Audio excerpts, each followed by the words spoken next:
हम लोग श्रीमद् भागवतम के दूसरे स्कंद के प्रथम अध्याय के 15वें श्लोक को देख रहे हैं। 14वें में हमने देखा था कैमुत्य न्याय से सुखदेव गोस्वामी जी परीक्षित महाराज को कह रहे हैं कि खटवांग महाराज राजर्षि थे, एक मुहूर्त में भगवान की प्राप्ति की, आपके पास तो सप्ताह की अवधि है। तवा पितर्हि कौरव्या सप्ताहम जीवितावधि उपकल्पय तत्सर्वम तावत यत् सांपरायिकम। इसको दीजिए माइक को। ये एक काम करेंगे, मिक्सर में एक फैंटम बटन है, उसको बंद कर दीजिए बस, नहीं तो उसमें आवाज आएगी। तो कह रहे हैं कि तवापि, आपको तो नहीं, एक बटन फैंटम देखिए, ऐसे आप देख रहे हैं फैंटम कहाँ लिखा हुआ है, कोई बात नहीं, इसको यहाँ से बाहर निकाल दीजिए, केबल बाहर निकाल दीजिए, इसको रहने दीजिए। हाँ बस, दैट्स इट। सो हाँ, तो कह रहे हैं तवा अपि, तव तू, आपके पास तो, एतर ही के शब्द की व्याख्या थोड़ा समझ में नहीं आ रही थी। अतएव इस समय, प्रेजेंट टाइम, एतर ही का मतलब होता है इस समय, इस वर्तमान समय में, कौरव्य हे कुरुवंशी सप्ताहम जीवितावधि, आपके पास तो इस समय एक सप्ताह की जीवन की अवधि है, उससे पहले नहीं मरने वाले हैं। तो कैमुत्य न्याय से तो समझ रहे हैं, जहां मूर्त वहां आपको कहना ही कि आपके पास 7 दिन है और आप भी राजर्षि हैं। इसलिए उपकल्पय तत्सर्वम, उन सारे कार्यों को कर लीजिए, बढ़िया से संपादित कर लीजिए। तावत यत् सांपरायिकम, जिनके द्वारा, सांपरायिक मतलब पारलौकिक साधन, परलोक की प्राप्ति के लिए जो साधन है उसको आप कर लीजिए। तो अब सुखदेव गोस्वामी के अनुसार ये पारलौकिक साधन क्या है? भगवान का श्रवण कीर्तन। लेकिन वहां पे सारे शुद्ध भक्त ही बैठे नहीं थे, तो अगर वह केवल श्रवण कीर्तन करने के लिए बोलते तो कुछ लोग कहते हैं ये तो कुछ बता ही नहीं रहे हमारे बात, तो हम वो लोग उठ करके चले जाते। इसलिए अष्टांग योग का वर्णन सुखदेव गोस्वामी यहाँ पे कर रहे हैं, लेकिन अष्टांग योग की शिक्षा वह परीक्षित महाराज को करने के लिए नहीं कह रहे हैं। यद्यपि यहाँ पे आप अष्टांग योग के बारे में सुनेंगे यहां से लेकर के आगे तक श्लोकों में, लेकिन अष्टांग योग की शिक्षा सुखदेव गोस्वामी नहीं देना चाहते। क्यों बोल रहे हैं? ताकि जो लोग हैं अन्य ऋषि मुनि वे भी सुनते रहे, बैठे रहे, आगे जाकर 10वें स्कंद में भगवान की लीलाओं को भी सुने। फिर ओके, इस श्लोक में वैराग्य को बताया जा रहा है। बिना वैराग्य के व्यक्ति घर परिवार की आसक्ति को त्याग नहीं सकता, तो उसके बारे में बता रहे हैं। मेरे पीछे बोलिएगा।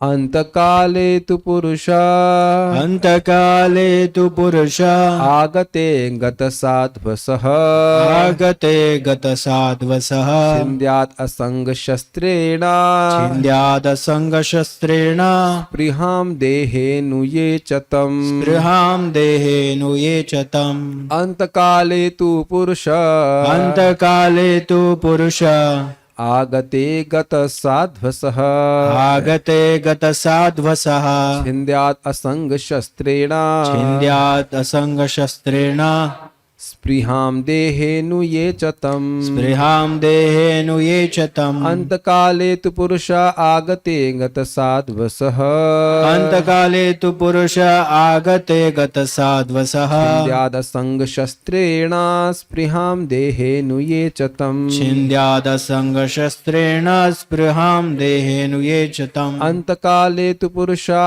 आगते गतसाध्वसः, अंतकाले तु पुरुषा, आगते गतसाध्वसः, छिन्द्यादसंगशस्त्रेण, स्पृहां देहेनुये च तम्, छिन्द्यादसंगशस्त्रेण, स्पृहां देहेनुये च तम्।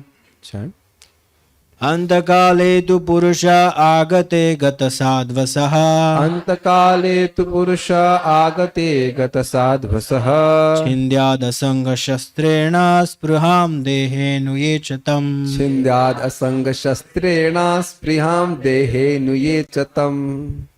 Some other devotees in chant. Matajis can also have their mic ready with them. Yes, please.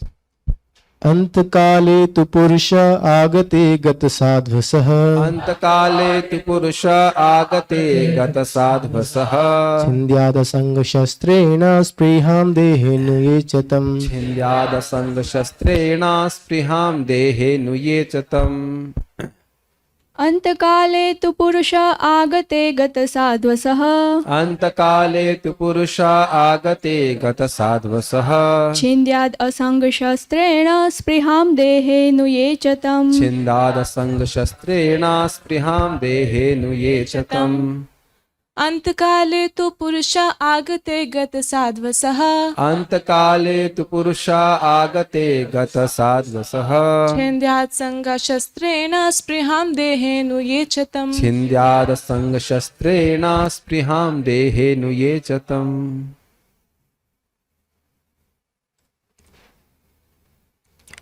मनुष्य को चाहिए कि जीवन के अंतकाल में मृत्यु से तनिक भी भयभीत न हो, अपितु वह भौतिक शरीर से तथा उससे संबंधित सारी वस्तुओं एवं उसकी समस्त इच्छाओं से अपनी आसक्ति तोड़ ले। अन्वय देखिए, अंतकाले तू, लेकिन जीवन की अंतिम अवस्था में। लेकिन का क्या अर्थ है? लेकिन समझ ही रहे हैं कि मतलब अब और कोई कार्य नहीं होना चाहिए। अन्य समय में तो आप और भी कर्तव्य रहते हैं व्यक्ति की, ये भी करना है वो भी करना है, लेकिन जब मालूम चल गया कि शरीर अब छूटना ही है, तब तो समझ में आ गया, तब तो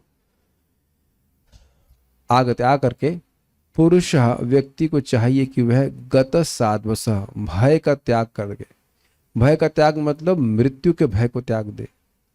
मृत्यु कोई विशेष बात नहीं है। जैसे महाराज बहुत सुंदर उदाहरण दे रहे थे, देखिए आत्मा की मृत्यु नहीं होती है, आत्मा देह का त्याग करता है, तो मृत्यु तो कुछ होती ही नहीं।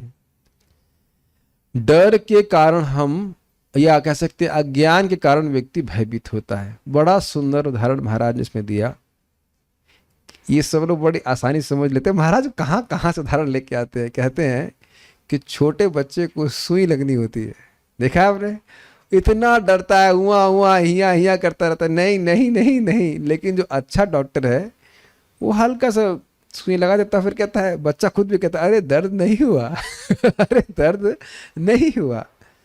तो देखिए जब मृत्यु काल आ गया तो ऐसा नहीं है कि हमारा चुनाव है कि हम मरना चाहते हैं या नहीं मरना चाहते।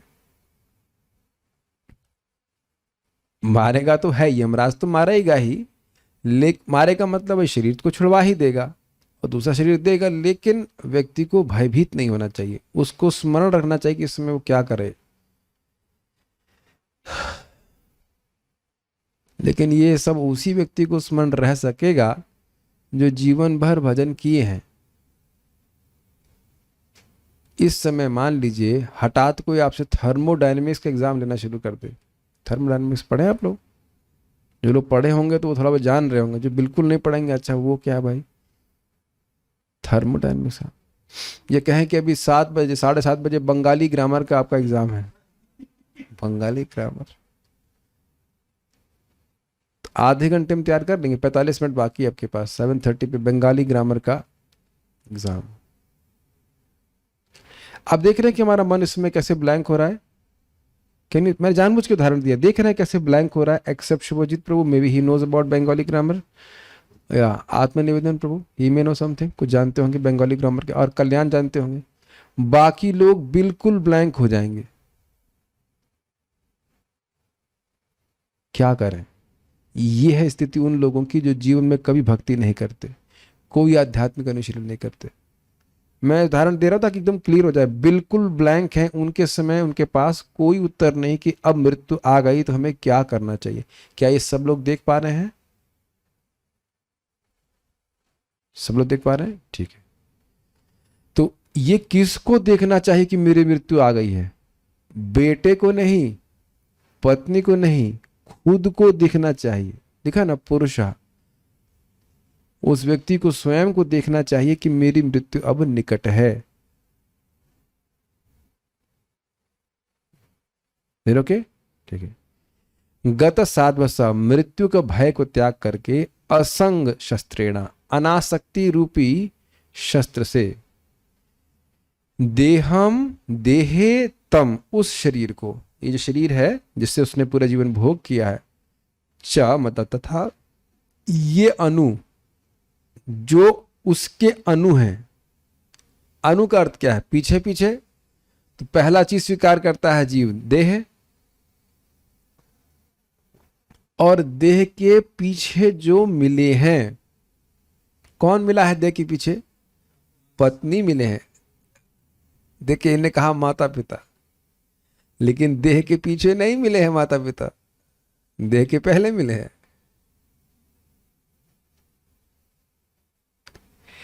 आपने एक चीज नोटिस की है, शास्त्र में, आप मुझे करेक्ट कीजिएगा मैं गलत बोल रहा हूं, कहीं ये नहीं लिखा है कि माता पिता की आसक्ति को छोड़ करके जंगल चला जाए। कहीं ऐसा सुने आप? मैं बार बार नोटिस कर रहा था कि यहां अभी तक तो हम लोग कहीं नहीं पढ़े हैं ऐसा। आप लोगों ने सुना है कोई श्लोक आपको याद आ रहा, माता पिता की आसक्ति को छोड़ करके जंगल चले जाना? कभी सोचा इस तरह से कि माता पिता की आसक्ति के बारे में नहीं बोलते कोई? एक बात तो यह है कि माता पिता पहले चले जाते हैं, और दूसरा मैं ऑब्जर्व कर रहा हूं कि माता पिता की आसक्ति तो वैसे ही छोड़ देते हैं लोग। शादी होते ही लड़की छोड़ के चली जाती है कि नहीं घर, और बहुत कंफर्टेबली रह रहे हैं ना, कि माता जी लोग रह ही रहे ना अपने पति के साथ। मैं कोई गलत नहीं बोल रहा हूं, ये आप ये प्रैक्टिकल देख रहे हैं कि नहीं देख रहे हैं? जो बच्ची माँ के संग प्रैक्टिकल रहती थी, शादी करके उस समय रोती रोवाती है, लेकिन फिर आराम से रहती है, कोई दिक्कत नहीं, बीच बीच में आ जाती है रक्षाबंधन के समय। हाँ हाँ, लड़के तो लड़के तो क्या कहा जाए, तो कॉलेज चले गए तो उसके बाद फिर कौन घर जा रहा है? बहू ना भी आए उसके पहले ही छोड़ देते हैं। हम लोग तो कॉलेज चले गए थे, घर जाने की कोई इच्छा तो होती नहीं थी। आप लोग इच्छा होती है कुछ?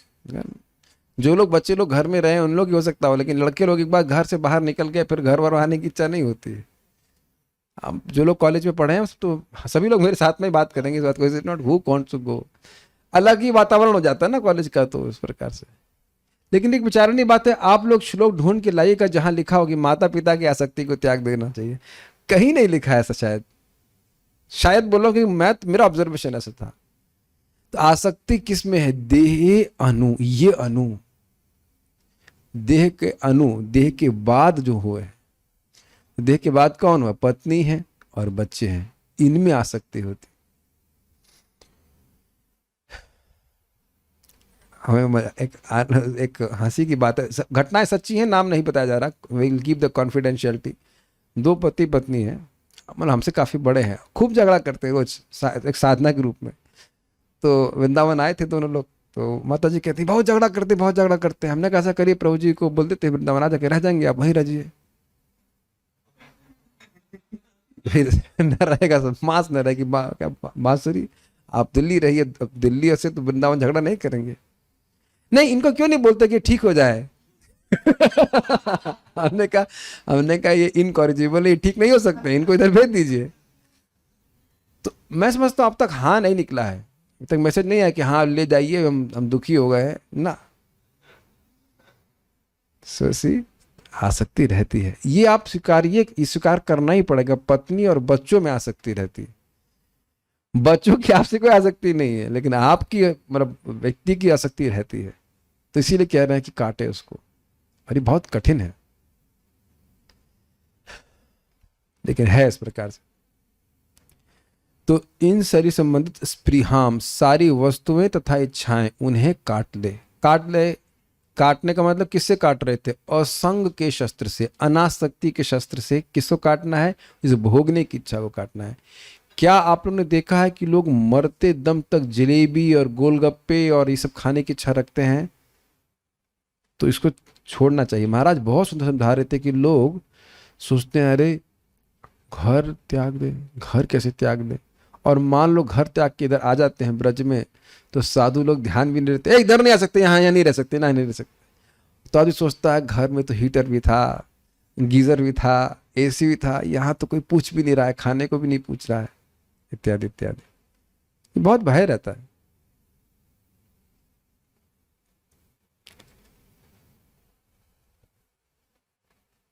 लेकिन ये देह तो छूटना ही है, चाहे हम चाहें नहीं चाहें।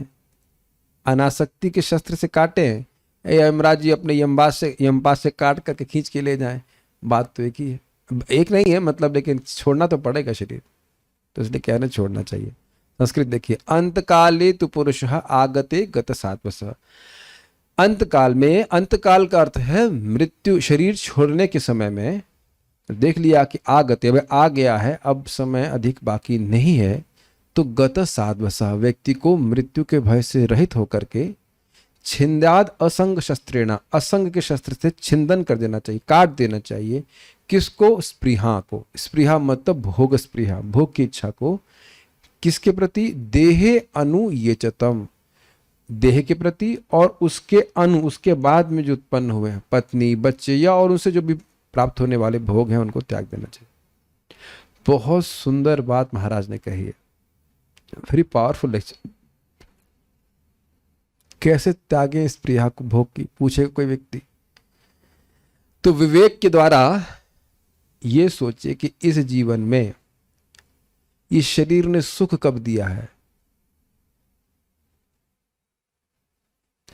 बचपन से लेकर अब तक हम लोग यही सपने देखते आए ना कि सारी, अब बस कुछ सेटिंग हो जाएगी, अब कुछ समय के बाद हमें सुख मिल जाएगा, लेकिन सारी सेटिंग करने के बाद भी कभी सुख प्राप्त हुआ नहीं। पता नहीं, बहुत कोई भाग्यवान व्यक्ति होगा, उसके इंग्लिश में कहते हैं it will dawn upon his consciousness. समझते? डॉन ये बहुत सुंदर फ्रेज है।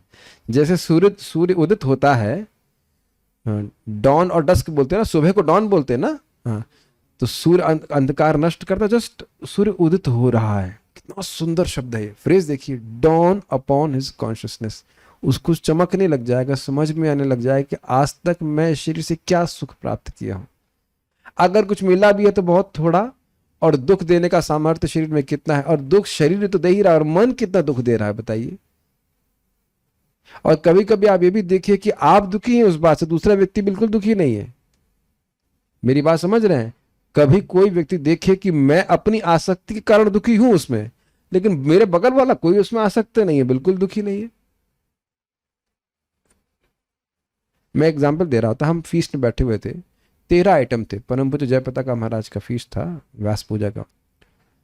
तो मेरी कोई ऐसी कोई खास वो नहीं रहती कि मतलब इतना नहीं रहता, जो मिल जाता है खा लेते, इतना क्या कहते हैं हबस नहीं रहते। एक भक्त बगल में बैठे हुए थे, 12 आइटम रखे थे लेकिन आइसक्रीम नहीं मिल रही थी, तो लगातार चीख रहे हो, अरे आइसक्रीम नहीं मिल रही, आइसक्रीम नहीं मिल रही। अरे तो तुम्हारे पास जो 12 है उनको तो क्रीम जमा लो तुम पहले।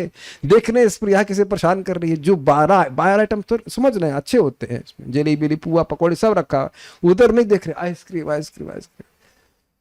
तो देख रहे कि मुझे कोई खास, मैं नहीं कह रहा हूँ कि मेरा सख्त था, लेकिन एटलीस्ट उसको भोगने की बहुत इच्छा नहीं थी, तो हम शांति से बैठे और बगल वाला परेशान हो जा रहा है। क्या ये देखा है आपने? आप मान लीजिए सिंपल से रूम में रहना चाहते तो कोई दिक्कत नहीं है, बगल वाले को बड़ी चिंता है कि महल बनाना है, तो वो जल रहा है उसमें, वो भी इंसान है, उसको भी 3/6 का ही स्पेस चाहिए सोने के लिए।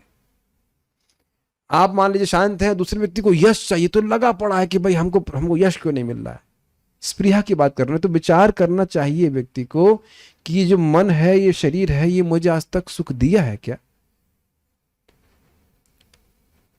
अपनी आंख के बारे में तो बहुत ज्यादा सोचते नहीं होंगे आप, और जब आंख में कुछ कीड़ा गिर जाए तब, जो छोटा सा कीड़ा, और बोलेंगे कि भाई एक छोटा सा कीड़ा ही तो गिरा है। मैंने कई बार एग्जाम्पल दिया, हल्का सा कहीं बॉयल हो जाता है ये तो बारंबार व्यक्ति देखता है कि स्पेशली अगर चेहरे पे हो जाए तो थोड़ी देर में शीशा देखेगा, अरे ये इधर मुहासा निकल गया, ये निकल गया है कि नहीं। आप समझ रहे हैं सब बातें क्यों बोली जा रही है? जब इस शरीर ने आज तक हमें कोई सुख नहीं दिया है, तो इन स्पृहाओं को पालने का क्या मतलब है कि आगे और किसी एडजस्टमेंट के द्वारा सुखी हो जाए? नहीं हो सकता है। और यही स्पृहा अगले जन्म का बीज है। इसीलिए कह रहे हैं स्पृहा, इस देह से कोई ये आशा करना कि सुख दे देगा, छोड़ देना चाहिए। Does it make sense? देखिए देह ने तो नहीं दिया, लेकिन देह के जो अणु है उन्हें तो बहुत सुख दिया है। लाला कितना प्रिय है हमारा, उसकी निरीक्षमाणतल लीला, उसकी लीला कितनी अच्छी लगती है। छोटे बच्चे कितना तोतली भाषा, कितना प्रेम से बोलता है इत्यादि। और वैसे देखा जाए तो अनु में आगे भी चला जाएगा, बेटे के बेटे में भी आसक्ति को काट लेना चाहिए। कहीं कभी बच्चे में आसक्ति नहीं होती लड़कों में, लेकिन पोते में आसक्ति बहुत होती है। देखा आप लोग के दादाजी मरने से पहले आप लोग का चेहरा देखना चाहते थे, उसका पोती का चेहरा दिखा दो, पोती का चेहरा दिखा दो, इत्यादि इत्यादि। होता है कि नहीं? Although you are not that small, लेकिन ऐसा रहता है। महाराज ये भी समझा रहे थे इस पे कि देखिए जब व्यक्ति को शरीर छोड़ना होता है तो बहुत अच्छा है कि उसकी पत्नी और लड़का साथ न हो। और आप देख रहे हैं कि कितना विरोधी बात है आजकल के विचार से। अगर आदमी मरना चाहेगा तो कहाँ मरना चाहेगा? पत्नी एकदम सामने होनी चाहिए और बच्चे भी सामने होने चाहिए। देख रहे हैं कि कल्चर पूरा चेंज हो जाने से कैसे विरुद्ध आचरण चल रहा है। फिर घर में आसक्ति लेकर के मरेगा। और ये मैंने देखा है, हमारे बाबा जी मर रहे थे तो हमारे चाचा जी को छोटे बच्चे नहीं है, मतलब आई डोंट नो कब उनका शरीर छूटा है, but somewhere 2008 I don't know, ऐसे मतलब मैं भी काफ़ी बड़ा था। तो फिर भी उनको चिंता थी कि चाचा जी कैसे, हमारे चाचा जी कैसे जिंदा रहेंगे, उनके बच्चे कैसे जिंदा रहेंगे, हल्दी है कि नहीं। सी घर में ये तो चीज़ें मैंने आंखों से देखी ऐसे होते। आप लोगों ने अन्य अपने घर में कभी देखा है किसी को इस प्रकार से शरीर छोड़ते हुए? तो प्राय वो घर में आसक्त रहते हुए ही शरीर छोड़ते हैं। भगवान की स्मृति करते हुए मरते हुए देखा है किसी को आपने देखा है? आपके बाबा जी ऐसे किए तो बहुत कोई लोग होंगे जो भगवान के भक्ति करके इस प्रकार से भगवान में स्थिर करें, मन नहीं तो आसक्त रहते। ये बहुत खतरनाक है। श्रीधरी सर्वप्रथम वैराग्य का उपदेश देते हुए श्री सुखदेव जी अंतकाले इत्यादि श्लोक को कहते हैं। देखिए वैराग्य ही नहीं होगा तो व्यक्ति क्या योग करेगा? योग का उद्देश्य ही है जगत को भूल जाना। आपको पता है बात? कहीं पढ़े थे आप लोग? प्रथम स्कंद में पढ़ चुके हैं कि योग मतलब इस जगत की हर वस्तु को भूल जाना, कुछ याद न रहे, केवल भगवान की स्मृति रहे। भगवान गीता में इस बात को बोलते हैं।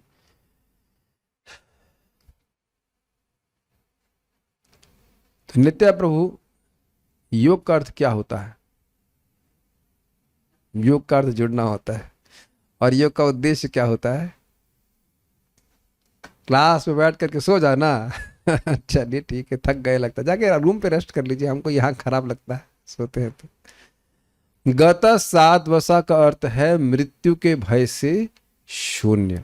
व्यक्ति को मृत्यु के भय से भयभीत नहीं होना चाहिए। याद रखना चाहिए, एक श्लोक याद है भगवद गीता का आपको, देहिनो अस्मिन यथा देहे कौमारम यौवनम जरा तथा देहांतर प्राप्तिर धीरस तत्र न मुह्यति। देह का परिवर्तन छोटे शरीर से दूसरे शरीर में हो रहा है, उसी प्रकार से मृत्यु के समय भी शरीर का परिवर्तन होता है। जो धीर व्यक्ति है, आत्मसंयमी है, वह मोहित नहीं होता। इसका रहस्य क्या है कि जो व्यक्ति भोग में पड़ा हुआ है उसकी शरीर की चेतना बहुत बड़ी रहती है, वो मोहित ही रहता है, वो कभी नहीं समझ पाता कि हम नहीं मर रहे, केवल देह का परिवर्तन हो रहा है। तो लिंक समझ पा रहे हैं? गत साध्वसा का, जहां मोह है वहां भय होगा। समझ रहे हैं क्यों? मोह का मतलब मैं ये शरीर हूं, फिर भय होगा ही। रुके। असंग मतलब असंग अनासक्ति को कहते हैं। वह देह अर्थात शरीर और अनु अर्थात शरीर से संबंध रखने वाले पुत्र, मित्र, हाँ मित्र छूट गया था, तथा कलत्र में होने वाली स्पृहा अर्थात सुख की इच्छा को अनासक्ति रूपी शस्त्र के द्वारा काट दे। ये आप समझ पाए अभी तक के प्रवचन से कि अनासक्ति का आधार क्या है? कोई बता सकते हैं? लग रहा समझ नहीं पाए। व्यक्ति विवेक का उपयोग करे कि भाई आज तक जब इनसे सुख नहीं मिला तो अब और क्या मिल जाएगा। इस समय यहाँ जो उपस्थित भक्त हैं उनमें से किसी को कोई शरीर का कष्ट नहीं है इस समय, राइट नाउ? एक व्यक्ति हाथ खड़ा कर दीजिए। कोई समस्या नहीं है? विपिन प्रभु फीवर, अच्छा नहीं मैं कह रहा हूं कुछ भी नहीं है तो प्रेम कृष्ण का दिव्य शरीर, इसलिए वो एक्सक्लूडेड है। तो जूम पे कोई ऐसा व्यक्ति है जिनको शरीर में कोई कष्ट नहीं हो? नहीं, मैं नजर नहीं लगाऊंगा, आंखें बंद करके आपका हाथ हैंड रेज कर सकता है। अरे कोई हाथ नहीं खड़ा कर रहा है। So okay. ओ हरे कृष्ण प्रभु जी, आइए क्लास दीजिए। सार्वभौम प्रभु प्लीज। अरे आपको देखकर मैं नर्वस हो जाऊंगा। ठीक है, please bless. Hare Krishna ji. So our dear Sarvabhaum Prabhu is here to bless us with his association. तो कलत्र मतलब हाँ पत्नी में। So like that. क्रम संदर्भ, इस अंतकाले इत्यादि मध्यवर्ती अष्टांग योग के प्रकरण को कुछ अन्य व्यक्तियों के लिए ही निर्धारित साधना समझना चाहिए। तो आप समझ रहे हैं, जीव गोस्वामी यहाँ पे कह रहे हैं कि भाई अन्य लोग भी अन्य लोग सब लोग भक्ति को स्वीकार नहीं करते, तो उनको भी क्या कहते हैं सान लेने के लिए, अपने ग्रुप में सान लेने के लिए ये लोग बैठे रहे, कथा सुनते रहे, कुछ समय के लिए अष्टांग योग का वर्णन कर रहे हैं। सारार्थ दर्शनी। प्रश्न पूछा गया था कि म्रियमाण व्यक्ति का क्या कर्तव्य है। अब ये बड़ा सुंदर शब्द है, हम लोग उसको समझे नहीं ढंग से। म्रियमाण व्यक्ति का अर्थ यह नहीं है जो मरने वाला है, महाराज समझा रहे थे, क्योंकि आत्मा मरती नहीं है, जो देह त्यागने वाला है उसको म्रियमाण कहते हैं। बड़ा सुंदर अर्थ बताए थे, अभी आप साथ सुन लिए होंगे इसकी रिकॉर्डिंग, हमको नहीं पता, बड़ा सुंदर अर्थ बता रहे। म्रियमाण मतलब मरने वाला नहीं, क्योंकि आत्मा कभी मरती नहीं है। जो आत्मा देह त्याग करने वाली है उसको म्रियमाण कह रहे हैं, जो बस समय आ गया है शरीर को छोड़ने का। जैसे इस रूम के या किसी भी रूम से हम बाहर निकलते हैं तो यह नहीं कहा जाता है कि हम मर गए। नात्यवाहम जातु नासम नत्वम नेमे जनाधिपः न चैव न भविष्यामः सर्वे वयमतः परम। है कि नहीं? ऐसा कोई भी समय नहीं था जब आप नहीं थे और मैं नहीं था, और ऐसा कोई समय नहीं रहेगा, you know my dear devotees, कि आप लोग नहीं रहेंगे और मैं नहीं रहूंगा। आप लोग घबरा रहे होंगे, may be we have to hear his classes again, something like that, may be quite possible, we can bore you again like that. लेकिन ये म्रियमाण का मतलब है कि वह शरीर त्याग रहा है। क्या कर्तव्य है? आपको योग के द्वारा स्वेच्छा से देह का परित्याग कर सुख से ब्रह्म में प्रविष्ट होने हेतु योगाभ्यास करना चाहिए। तो अगर ये बात परीक्षित महाराज के ऊपर घटित की जाए तो क्या ये हो सकती है? नहीं हो सकती है। परीक्षित महाराज स्वेच्छा से देह त्यागना चाहते थे, लेकिन वो अष्टांग योग का अभ्यास किए हों ऐसा कोई प्रमाण नहीं। तो ये केवल उनको बताया जा रहा है, लेकिन वो सुन नहीं रहे, उसको उनको सुनाने के लिए नहीं है, वो तो अन्य लोगों को सुनाने के लिए, ताकि वो ग्रुप में बैठे रहे। ठीक है। इस श्लोक में सुखदेव गोस्वामी अष्टांग योग की विधि की श्रेष्ठता के विषय में बताते हैं, जो कि उस महान सभा में उपस्थित कुछ ऋषियों का मत था। परंतु सुखदेव गोस्वामी का अपना मत अर्थात शुद्ध भक्ति पुनः द्वितीय अध्याय के अंत में दिया जाएगा। 2.33 सुनाया था आप लोगों को, 2.2.37 बता रहे।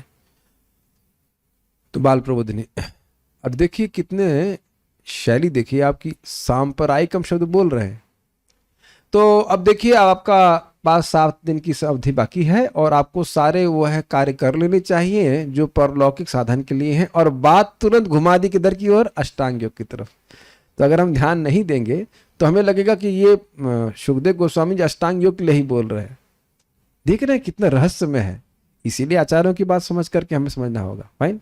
बाल प्रबोधिनी, तब भी मृत्यु के समय श्रवण आदि के द्वारा भगवान की स्मृति होगी। तभी ही मृत्यु के समय श्रवण आदि के द्वारा भगवान की स्मृति होगी। इस प्रकार से कहकर कहते हैं कि यदि उस व्यक्ति में अत्यधिक आसक्ति होगी तो उसे उसके अनुरूप प्राप्ति होगी, न कि भगवत प्राप्ति। तो इस कारण से अत्यधिक आसक्ति को छोड़ने के लिए चित्तवृत्ति के निरोध स्वरूप वाले योग को करना चाहिए। इसको कहने के लिए अंतकाले आदि 7.5 श्लोक कह रहे हैं। थोड़ा समझने का प्रयास कीजिए। तभी का मतलब क्या है? तत्सर्वम सांप्रदायिकम, पिछले श्लोक में सुना आपने, परलोक साधना के लिए, परलोक को साधने के लिए जो कुछ भी है उसको उपकल्पया, उसको पूर्ण कर लीजिए। तभी मृत्यु के समय श्रवण कीर्तन आदि के द्वारा भगवान की स्मृति होगी। लिंक समझ गए? नहीं करेंगे, पूरा नहीं करेंगे तो भगवान की स्मृति नहीं होगी। एकदम मान लीजिए भजन कर रहे हैं, मान लीजिए मृत्यु पास आ गया और तुम बोला अरे हल्दी नहीं है घर में, जस्ट फॉर एग्जाम्पल, तो उधर मन चला गया कि नहीं? तो उपकल्पया तो नहीं कहेंगे आ जाएगा। तो कह रहे हैं कि वो पूरी तरह से साधन करना होगा, तब भगवान की स्मृति होगी। एक बात। और दूसरी बात कह रहे हैं कि घर परिवार में अगर व्यक्ति कर रहा है, मान लो चलो ठीक है हम लोग भागवत पढ़ेंगे, जब करेंगे कुछ करेंगे, लेकिन इतने में ही पत्नी को देख रहा है या बच्चे का मुख देख रहा है और उधर आसक्ति चली गई, तो मृत्यु के समय भगवान का स्मरण नहीं होगा, और भगवान का स्मरण नहीं होगा तो भगवान की प्राप्ति नहीं होगी। इसलिए घर छोड़ देना चाहिए। ठीक है।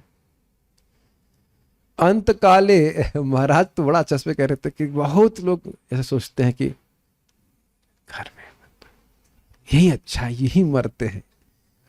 लेकिन इस पर मुझे बात याद आ रही है, घर में मरने की बात के ऊपर परम पूज्य वृंदावन चंद महाराज का उदाहरण आप सुने थे, महाराज सुना रहे थे कि भाई जैसे, सुनना चाहेंगे आप लोग? कह रहे भाई देखिए, हर घर में टॉयलेट होता है ना, तो व्यक्ति मल त्याग अगर टॉयलेट में करे तो कोई दिक्कत नहीं है, लेकिन अगर ड्राइंग रूम में करे तो बहुत बुरा माना जाएगा कि नहीं? स्लीपिंग रूम के बेडरूम में, ड्राइंग रूम में, डाइनिंग रूम में कर ले, किचन में कर दे तो बहुत गंदा माना जाएगा ना।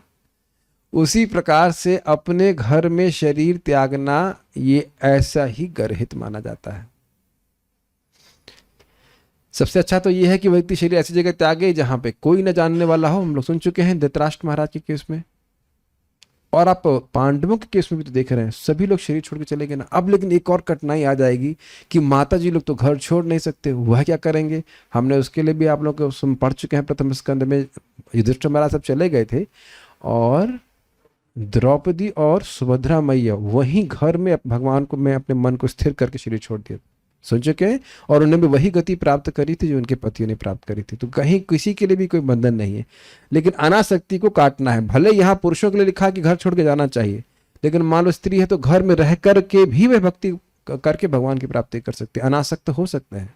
जरूर के अंतकाले अर्थात शरीर के नष्ट होने का समय आने पर पुरुष को मृत्यु के भय से रहित होकर के अनासक्ति रूपी शस्त्र के द्वारा इस देह के अनुगामी यह जो वर्तमान में घर, संतान, पत्नी आदि हैं, उनमें स्पृहा की व्याख्या की गई है, अर्थात स्वार्थी होने में अभिमान द्वारा उपयोग की जाने वाली भोग की इच्छा को काट दे। यह अन्वय है। थोड़ा समझे इस बात को। स्वार्थी मतलब सेल्फिश, भोगी व्यक्ति, और अभिमान क्या? अभिमान द्वारा उपयोग की जाने वाली भोग की इच्छा। अभिमान है ना कि मैं शरीर हूं, और उस अभिमान के द्वारा इच्छा का उपयोग किया जा रहा है। मैं शरीर हूं और शरीर की से जो भोगने की वस्तुएं हैं, उन भोगने की वस्तुओं के प्रति इच्छा का उपयोग कर रहा हूं, तभी तो उन वस्तुओं को भोग कर रहा हूं। ये समझ में आ रहा है? तो कह रहे उस इच्छा को त्याग देना चाहिए। सिंपल शब्दों में कहें कि भोग की इच्छा को त्याग करके व्यक्ति भगवान में आसक्ति को बढ़ाए। तात्पर्य देखिए, स्थूल भौतिकतावाद की मूर्खता यह है कि लोग इस संसार में स्थायी रूप से रहना चाहते हैं, जबकि यह निश्चित तथ्य है कि मनुष्य को बहुमूल्य मानवीय शक्ति से सृजित प्रत्येक वस्तु को यहीं छोड़ना पड़ता है। प्रभुपाद जी देखिए यहां व्याख्या कर रहे हैं देह अनु, देह के पीछे जो जो वस्तुएं हमने इकट्ठी करी हैं वो सब छोड़ दी जाएंगी, नाम भी छोड़ दिया जाएगा। देह के संगी तो हमारा नाम जुड़ा हुआ है, बताइए है कि नहीं? हमारा नाम, हमारा यश, हमारा जो कुछ भी है। गुरुजन प्रभु कई बार इस बात को बोलते हैं कि जरा विचार कीजिए, आज से 200 साल बाद आपको कौन याद रखने वाला है? भक्ति श्यामा माधव महाराज तो और अच्छा कहते हैं, जिनको आप याद, जो आपको याद रखेंगे उनको भी कोई याद नहीं रखेगा, तो हमें कौन याद रखेगा? केवल कृष्ण याद रखते हैं। जो कृष्ण कहते हैं किसी ने मेरा नाम कभी भी, कैसे भी, कहीं भी लिया है, उसके नाम को मैं कभी भी भूलता नहीं। केवल कृष्ण याद रखते हैं। भक्ति जो कर रहे हैं वो महत्वपूर्ण है। तो कुछ अगर ये बात समझ में आएगी तो व्यक्ति अनासक्त तो होगा कि नहीं? आज ही हम एक व्यक्ति को पूछे कि माला कब से नहीं किया, और 14 दिन से हम माला नहीं किया। कितना? 0। और ऐसा कोई चेहरे पे शिकवन नहीं कि नुकसान हुआ। मैं कुछ बोला नहीं, मैं कहा भाई श्रद्धा ही नहीं है तो क्या कहा जा सकता है। 14 दिन से 0 माला हो रही है और कोई नुकसान नहीं, कोई नुकसान नहीं बना। No problem at all. यही मनुष्य जीवन की सिद्धि है ना। मैं खाली चुपचाप देख रहा था, हमने कहा अच्छा। व्यक्ति इस मामले में बड़ा सतर्क है, क्या खाना चाहिए, कैसे पीना चाहिए, स्वास्थ्य का ध्यान रखना चाहिए, लेकिन यह शरीर को रखना क्यों चाहिए इस बारे में कोई विचार नहीं। हुआ ना नुकसान 14 दिन का, हमेशा हमेशा के लिए नुकसान हो गया कि नहीं, कैसे ला सकते उस समय को वापस। ये बड़ा अद्भुत है। अगर श्रीमद् भागवत का श्रवण करें तो कभी नहीं समझ पा रहे हैं। वही ना, दिख रहा है परोक्ष परोक्ष अनुभवहीन जीवन। हम देख रहे हैं कि जो जो सृष्टि हम किए हैं वो सब जा रही हाथ से, जा रही है और वो एकदम चली जाएगी, हाथ से छीन लिया जाएगा, लेकिन व्यक्ति इसमें आ सकते हैं।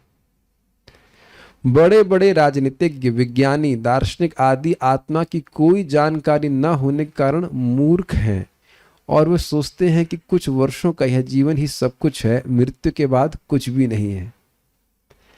आप ये देख रहे हैं कि जिन लोगों को बहुत बड़ा लीडर माना जाता है जगत में, और प्रभुपाद उनको एक बच्चे की तरह ट्रीट कर रहे हैं। What a stupid kid.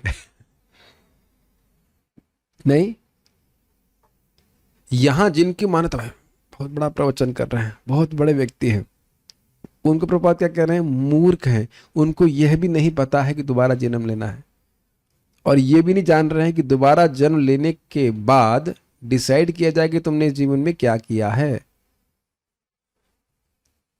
नहीं, क्या आपको लगता नहीं कि कभी कभी लोग जीवन ऐसे जीते हैं जैसे मानो अगला जीवन है ही नहीं। इसका अर्थ समझ रहे हैं, खूब घनघोर पाप कर रहे हैं, जैसे लग रहा है कि कोई सुनवाई नहीं है, कोई देख नहीं रहा है, कोई निर्णय नहीं करने वाला है, कुछ मिलेगा नहीं, जो कुछ है भैया बस यही भोग लो, यही स्वर्ग है, यही नरक है, ऐसे करके। हाँ,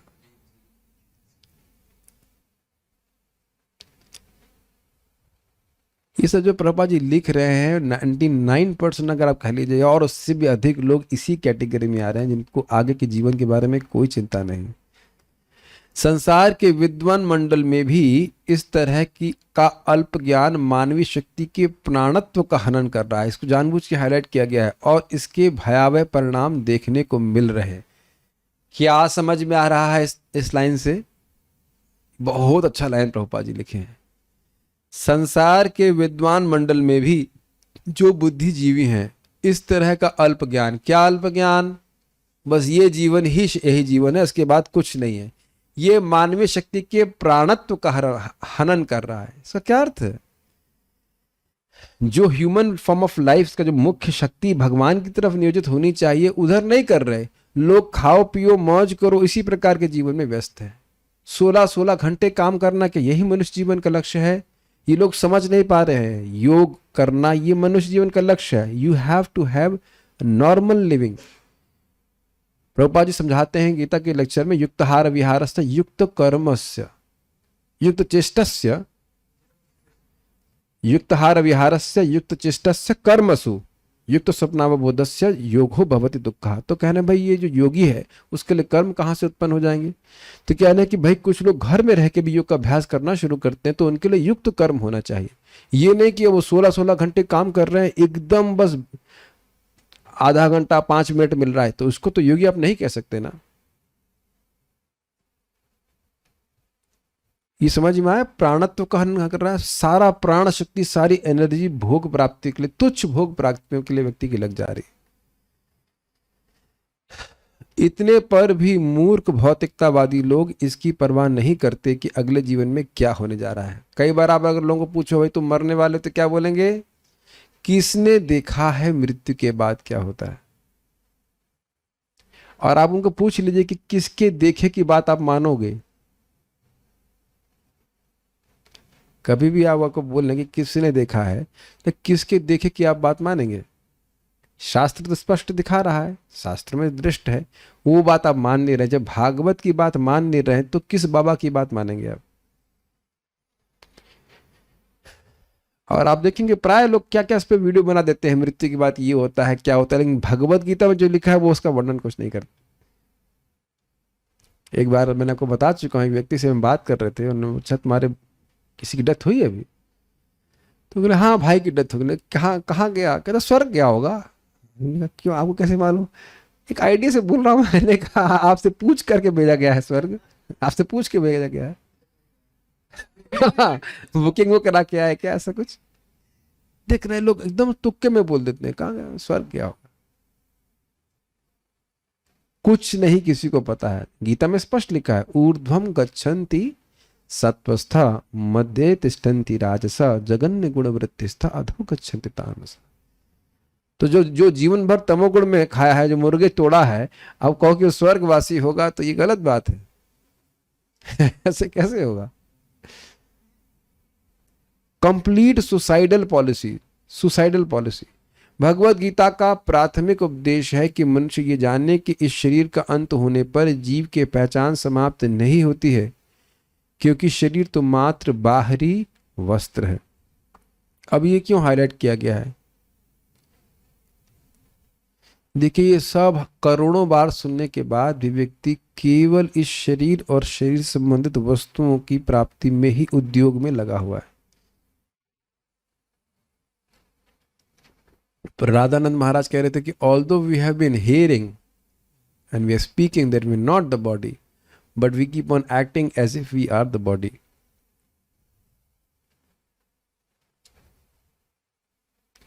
दिख रहा है, हम बोल रहे हैं कि हम शरीर नहीं हैं, लेकिन कार्य वैसे ही करते रहते हैं जैसे हम शरीर हों। तो जब वही कार्य करते रहेंगे तो वही चेतना को प्रोत्साहन मिलेगा कि नहीं, बताइए? कैसे अज्ञान से बाहर आएंगे? इसीलिए यहां पे लिखा है छिंदात असंग शस्त्रेणा। अरे कम से कम जब ये दिखने लग जाए कि मृत्यु पास है तब तो काटना चाहिए, लेकिन व्यक्ति तब भी नहीं काट पाता।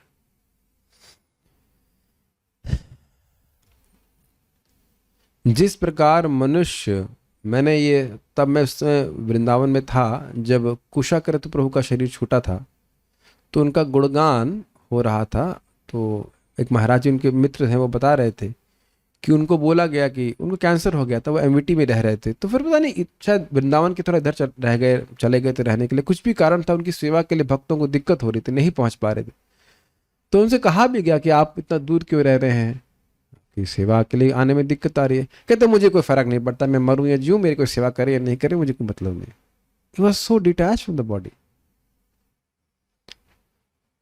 ओके, तो ये एक क्या नाम था, नर्मदा महाराज, नर्मदा महाराज थी तो थे, उनके बारे में रमाकांत रूप बता रहे थे कि नर्मदा महाराज तो थे, हाँ नर्मदा महाराज थे जो उधर। तो वो उनके बारे में रमाकांत रूप बता रहे थे कि जब वो शरीर छोड़ रहे थे तो उन्होंने खुद रमाकांत रूप देखे कि पहले उनके पांव ठंडे हुए, as if he was leaving his body, और उसके बाद उनका और का ऊपर का भाग ठंडा होता चला गया, और फिर ऊपर गया और शरीर छोड़ दिया महाराज। मुझे आप पूछ लीजिएगा, प्रभु जी बता रहे थे, सामने सामने घटित हुआ।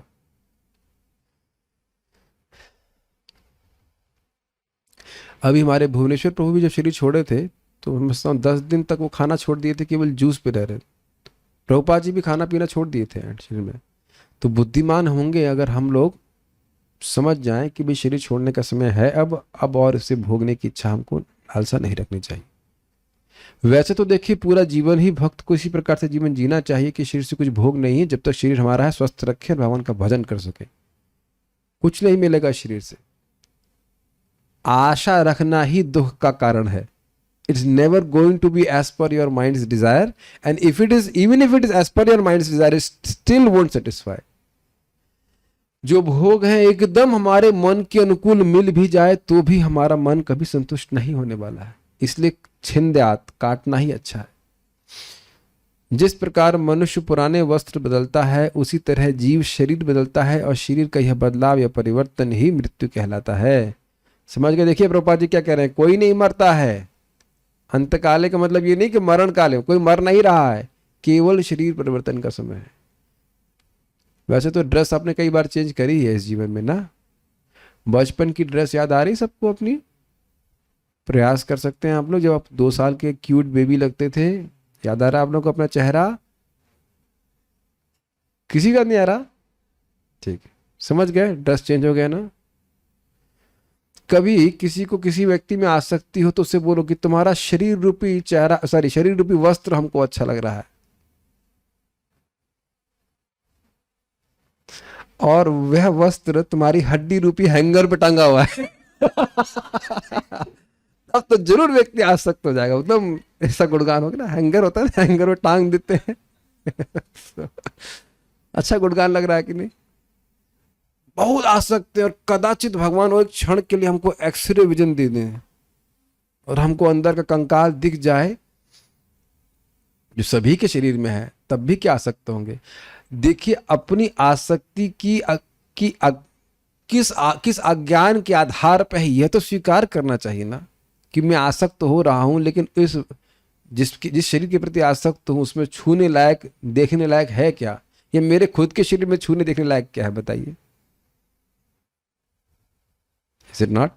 क्या हम ये भूल जाते हैं? ये बातें हमको प्रैक्टिकली एवरी डे याद रखनी पड़ेंगी। आसक्त हैं, इसको काटना पड़ेगा। अतः वर्तमान जीवन अवधि यानी आयु के अंत में शरीर की मृत्यु परिवर्तन की एक प्रक्रिया है। ये मृत्यु नहीं है, शरीर तो हमेशा मरा हुआ है, शरीर परिवर्तन की एक प्रक्रिया है। फाइन, शरीर चेंज हो रहा है, मर नहीं रहा है। मथुरेश प्रभु समझ पा रहे हैं? कोई नहीं मरा है, केवल शरीर परिवर्तन हो रहा है। आप में से किसी के बाबा जी की मृत्यु हो चुकी है? मर गए वो? मरे कुछ नहीं है, वो पोस्टिंग उनकी कहीं हुई है। ठीक है, बुद्धिमान मनुष्य को इसके लिए तैयार रहना चाहिए और अगले जीवन में सर्वोत्तम प्रकार का शरीर पाने के लिए प्रयास करना चाहिए, अर्थात भगवत पार्षद का शरीर। सर्वोत्तम प्रकार का शरीर आध्यात्मिक शरीर है। यह उन लोगों को मिलता है जो भगवत धाम जाते हैं या ब्रह्म के क्षेत्र में प्रवेश करते हैं। ब्रह्म का क्षेत्र का अर्थ हुआ गया निर्विशेष ब्रह्म, लेकिन वहां पे शरीर मिलता नहीं है।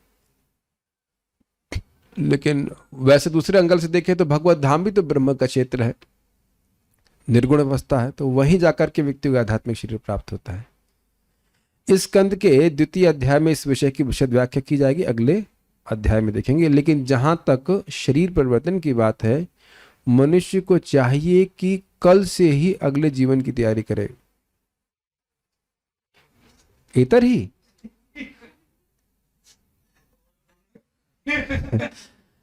अभी से अगले जीवन की तैयारी करे। तो कल एक प्रश्न आ रहा था, सुबह नहीं आया था, कल ही आ रहा था ना, बुढ़ापे में भजन करना चाहिए। तो यहां प्रभुपाद को समर्थन नहीं कर रहे हैं। अभी से, अभी का मतलब क्या होता है? इंग्लिश में अभी को का मतलब क्या होता है? और उसमें मराठी में क्या बोलेंगे? अत्ता। और तेलुगु में क्या बोलेंगे? तेलुगु इज इप्पुडू। इप्पुडू एकोने, हाँ एकोनी। इमीडिएटली सारी भाषा में अनुवाद किया कर दिया गया है राइट नाउ, क्योंकि हमारे पास ये भी गारंटी नहीं कि next now will be there और नॉट। अभी सुन चुके हैं ना, वरम मुहूर्तम विदितम। जी हाँ, मूर्ख लोग वर्तमान नश्वर जीवन को अधिक महत्व देते हैं। इसको फ्लिप कीजिए, भविष्य के शाश्वत जीवन को महत्व नहीं देते। बस कुछ शब्द चेंज कर दीजिए।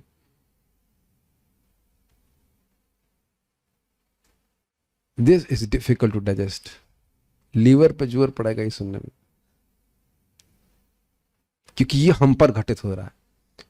वर्तमान नश्वर जीवन को अधिक महत्व देते हैं। इस जगत की सफलताओं में हम डूबे हैं। भक्त होने के बाद भी व्यक्ति फंसा हुआ है। ऐसा नहीं कि हम छोड़ दिए हैं, इट मे बी लेस, और अगर जीरो हो गया तो बहुत अच्छी बात है। इस जगत की छोटी छोटी असफलताओं से अगर हम भक्ति में डिग रहे, गेटिंग डिफ्लेक्टेड, ये हो गया वो हो गया, तो इसका मतलब है ना जगत में कुछ प्राप्त करने की इच्छा रह गई है, कुछ सफल होने की इच्छा रह गई है। और उसका क्या महत्व है? अभी जैसे मान लीजिए रामकृष्ण प्रभु कितने भी नंबर आए थे आपके 9वीं क्लास में, याद करते हैं? कभी किसी भक्त ने बोला है कि प्रभु जी जब करते समय मुझे याद आता है मेरे 10वीं में कितने नंबर आए थे और मैं दुखी होता हूं कि काश 2% अधिक आए होते। ओके, कोई हैंड रेस करना चाहते हैं? ठीक, नहीं। और उस समय शायद आपके चित्त में कुछ दुख था कि नहीं? याद आ रहा है? याद भी नहीं आ रहा हो, याद करना पड़ रहा है। मैं कुरेदवा रहा हूं आपकी स्मृति को। काश 2% अधिक आगे होते, 3% अधिक आए होते। तो उससे पूरा जीवन सुधर जाता है, जो भी कुछ रहता है। Is it not? एक उदाहरण दे रहा हूं और ऐसे कितने उदाहरण हैं अपने जीवन के किसी विशेष समय में हम लोग बहुत परेशान हुए और अब उन वस्तुओं या व्यक्तियों को आप याद भी नहीं रखते। Everything is just getting lost. जैसे गंगा जी में स्नान कर रहे हैं तो वो जल दोबारा आप स्पर्श नहीं करते, वो बह गया। ये बहुत गंभीर बात है। जप में तो विशेष ये बहुत महत्वपूर्ण है। बहुत पुरानी पुरानी बात आएंगी या इस समय भी हमारी जो आसक्ति है वो बार बार हमारे सामने लाया जाता है एज इफ वो बहुत बड़ी बात है, बहुत महत्वपूर्ण बात है। अनुभव करते हैं कि नहीं? बाद में देखेंगे कि अरे वो वस्तु मिल गई या नहीं भी मिली, आपको याद भी नहीं रहता। तो क्या हम अपने शाश्वत जीवन को तोल दें उसके लिए? Should we exchange for that? Decision is ours. और मूर्ख नेता शरीर तथा शारीरिक संबंधों पर बल देते हैं। ये भी ध्यान दीजिएगा कि नेता का मतलब केवल पॉलिटिशियन नहीं है। जो भी हमारा नेतृत्व कर रहे, चाहे वो माता पिता हो, चाहे वो चाचा चाची हो, या और कोई भी हो, या टीचर भी हो। आजकल तो टीचर बड़े नास्तिक निकलते हैं। एक भक्त हैं हमारे बीच में, तो जब वो लिटिल थे तो भजन करने गए तो उनकी टीचर उनको आकर प्रीचिंग करती है, अरे ये सब झूठ है, ये गलत है कि नहीं? तो वो भी बेचारे, वो भी थोड़ा लिटिल बिविल्डर्ड हो गए क्या हुआ क्या हुआ। वो बेचारा भजन करने बैठा, उसको तुरंत ये बकरी की तरह उसकी भक्ति खाने के लिए आ गए। ये स्थिति टीचर्स की तो ये हालत है। तो किस पे विश्वास किया जाए बताइए? ये शारीरिक संबंध इस शरीर तक ही नहीं सीमित होते, अपितु परिजनों, पत्नी, बच्चों, समाज, देश तथा अन्य अनेक बातों तक विस्तारित होते हैं, जिनका अंत मृत्यु के साथ हो जाता है। ये सब लाइन हमको बहुत अच्छी लगती है। जैसे मैं पिछले जन्म में बहुत फंसा हुआ था कि हमें ये करना है, मैं समाज का सुधारक हूं, मैं ये करूंगा, पत्नी के लिए करूंगा, बच्चे के लिए इतना बैंक बैलेंस इकट्ठा करना है, समाज के लिए करना, ये करते करते स्नैप कर दिया गया। अभी देखिए शरीर में हूं और इस जमाने में इस शरीर में भी फिर यही सोचता रहा हूं कि ये करना है, वो करना है, भगवान की भक्ति को छोड़ करके। तो फिर क्या कहेंगे, ठीक है नेक्स्ट शरीर ले लीजिए, लेकिन पिछले शरीर का कुछ भी याद नहीं है। ये बहुत अद्भुत बात है कि नहीं? Complete snapping. और मान लीजिए मैं पिछले जन्म में स्त्री होता और इस जन्म में पुरुष हूं, तो अगर याद रहता तो और कंफ्यूजन रहता कि स्त्री हूं कि पुरुष हूं कि क्या हूं, इज इट नॉट? या मैं पिछले जन्म में मान लो आतंकवादी रहा था, पता नहीं रहा कि उसे कुछ ट्रेड्स आ जाते हैं, कभी कभी यहाँ भी आतंक करते रहते हैं, कंफ्यूज हो जाते हैं ना कि हैं कौन हम। तो भगवान बिल्कुल भुला देते हैं, जबकि घटना बहुत पुरानी नहीं है। मान लो जैसे मेरा जन्म हुआ 82 में, तो ऐसे भी तो कुछ लोग हैं जो 78 में जन्म लिए हैं, तो उनको 78 तक की बात आज तक याद है। सोचे नहीं कभी इस तरह से? सोच रहे मैं क्या कह रहा हूं? 82 से पहले एग्जिस्ट मैं कर रहा हूं, लेकिन 82 से पहले की बात मुझको याद नहीं है। और जो 78 में जन्म लिए हैं उनको याद होगी बात की, या मान लीजिए सन 70 में जन्म लिए हैं, तो 70 से अब तक तो जीवित ही हैं, उन्हें बात याद है। तो देख रहे हैं भगवान कैसे स्नैप कर रहे हैं। And you can't do anything about it, just snapped. मृत्यु के इस तो जब छोड़ना ही है, जब शरीर के छोड़ने के कुछ समय के बाद, ये शरीर छोड़ते ही जब हम सब भूल ही जाएंगे, सुनिए ध्यान से, तो क्यों ना शरीर से पहले छोड़ दें, क्यों ना शरीर से पहले भूल जाए। कितना ब्रिलियंट बात है अगर आप विचार करें। जब मैं आधे घंटे बाद मालूम मरने वाला हूं या 2 दिन बाद मरने वाला हूं, तो 2 दिन के बाद तो बिल्कुल ही भूलने वाला हूं ना। अब तो समझ में आ रहा है ना, आगते अंतकाले गत साध्वसः छिंदाद असंग शस्त्र ने, तो बड़ा प्रमाण समझ में आ रहा है। जब मुझे भूल ही जाना है तो क्यों ना भूल जाऊं? Doesn't make sense. 2 दिन 3 में भूल ही जाना है तो पहले ही भूल जाना अच्छा है, कर लेना चाहिए भजन। अरे कम से कम पूरा जीवन नहीं किए या पूरा जीवन अच्छे से नहीं किए तो कम से कम लास्ट के आखिरी हफ्ते 4 दिन तो भूल जाना चाहिए ना। भूल जाने का मतलब है बोलना भी नहीं है उसके बारे में। ये आप लोग ने पकड़ा है बात को। बोलना शुरू करेंगे किसी व्यक्ति के बारे में तो स्मरण अपने आप रहता है। किसी को आप हेट करते हैं मान लीजिए, तो हम उसके बारे में बोलते रहते हैं, यद्यपि हम उसको भुलवाना चाहते हैं। श्रीमान सार्वभौम प्रभु यहीं पे हैं, तो बड़ा सुंदर बात प्रभु जी कहते हैं कि भाई जिसको तुम अपने हृदय जिसको तुम देखना भी नहीं चाहते हो उसको अपने हृदय में क्यों रखना चाहते हो, है ना। प्रभु जी आपने बोला, बड़ा अच्छी बात बोल रहे, बार बार बोल रहे हैं, बार बार उसके बारे में बोल के अपने हृदय में उसको और धारण कर रहे हैं कि नहीं। वह भी खतरनाक है जिसके प्रति हम लोग द्वेष कर रहे हैं, वो भी खतरनाक है कि उसको भी स्मरण होगा तो फिर वैसी गति प्राप्त हो जाएगी। ये कितनी सुंदर बात है, जब 3 दिन में भूलना ये हमें भूलवा ही दिया जाएगा तो क्यों ना खुद ही भूल जाए इसको। क्या लगता है, कुछ गलत लग रहा है आपको उसमें? मृत्यु के पश्चात मनुष्य वर्तमान शारीरिक संबंधों को भूल जाता है। हमें इस प्रकार का थोड़ा अनुभव रात को सोते समय होता है। ये इंटरेस्टिंग है। सोते समय हम इस शरीर को तथा सारे शारीरिक संबंधों को भूल जाते हैं, यद्यपि यह विस्मृति कुछ घंटों की क्षणिक अवस्था ही होती है। ये देखिए कितनी सुंदर बात है। कई बार महाराज इसको एक्सप्लेन किए हैं, सुना है कि नहीं। लोग अपने परिवार और अन्य रिश्तों के नाते कितना आसक्त होकर भजन नहीं करते, लेकिन प्रतिदिन 8 घंटे या 7 घंटे परिवार को न भूलें तो उन्हें तृप्ति नहीं होती। कोई कह रहा ना जॉब करना है, ये करना हो, लेकिन प्राय लोग 7 घंटे 8 घंटे सोते ही हैं। हम लोग 8 घंटा बुरा मानते हैं, लेकिन बाहर के लोग इज नॉट 8 आवर्स नॉर्मल ना, 8-9 घंटे भी सोते हैं लोग। कोई कोई लोग हमने कहता हम जल्दी सो जाते हैं, 9 बजे सो जाते हैं। कब तक सोते हैं? 7 बजे तक। 9 to 7 तो जॉब कर रहे हैं क्या कर रहे हैं? हाँ, ये सुबह सुबह ब्रह्म मुहूर्त का समय रहता है 7 बजे। क्या ये आश्चर्य की बात नहीं? ये आप खाली सुन रहे हैं या खाली रियलाइज कर पा रहे हैं इस बात को कि हम 7 घंटे पत्नी और बच्चे या जो कुछ भी हैं या और कोई भी कार्य हैं उनको बिल्कुल भूले रहते हैं। और क्या तो मूर्खता है कि जब जागृत रहते हैं तो उन सारे कार्यों को बहुत महत्व देते हैं। देखिए, जो करना है वो नीडफुल हो करना चाहिए, लेकिन महत्व बुद्धि तो नहीं रखनी चाहिए ना कि बहुत महत्वपूर्ण है। अब मान लो 2-3 घंटा इसी पर चर्चा हो कि हमारा लड़का फर्स्ट क्यों नहीं आया या वो 90% क्यों नहीं लाया, ये तो मूर्खता हुई ना। आप सो जाओगे तो याद नहीं रहेगा ना। कितना सुंदर बात है, ठीक है। ये हमको बहुत अच्छी बात लगती है। 8 घंटे जब तक व्यक्ति बढ़िया से भूल ना ले तब तक वह तृप्त नहीं होता है। मृत्यु, अच्छा एक और विचार कीजिए, सोने से पहले आसक्ति त्याग के सो रहे कि नहीं? अब ठीक है, चले अब थोड़ा अब आराम से सो जाए, टेंशन सुबह देखेंगे, करते कि नहीं? अब हमको डिस्टर्ब नहीं करो, बोलते हैं, घर वाला भी बोलता है कि बच्चे बच्चे सब डिस्टर्ब नहीं करें, हम सो जाना चाहते हैं। मतलब क्या अब सारी आसक्ति को त्याग के सोना चाहता है ना 8 घंटे के लिए।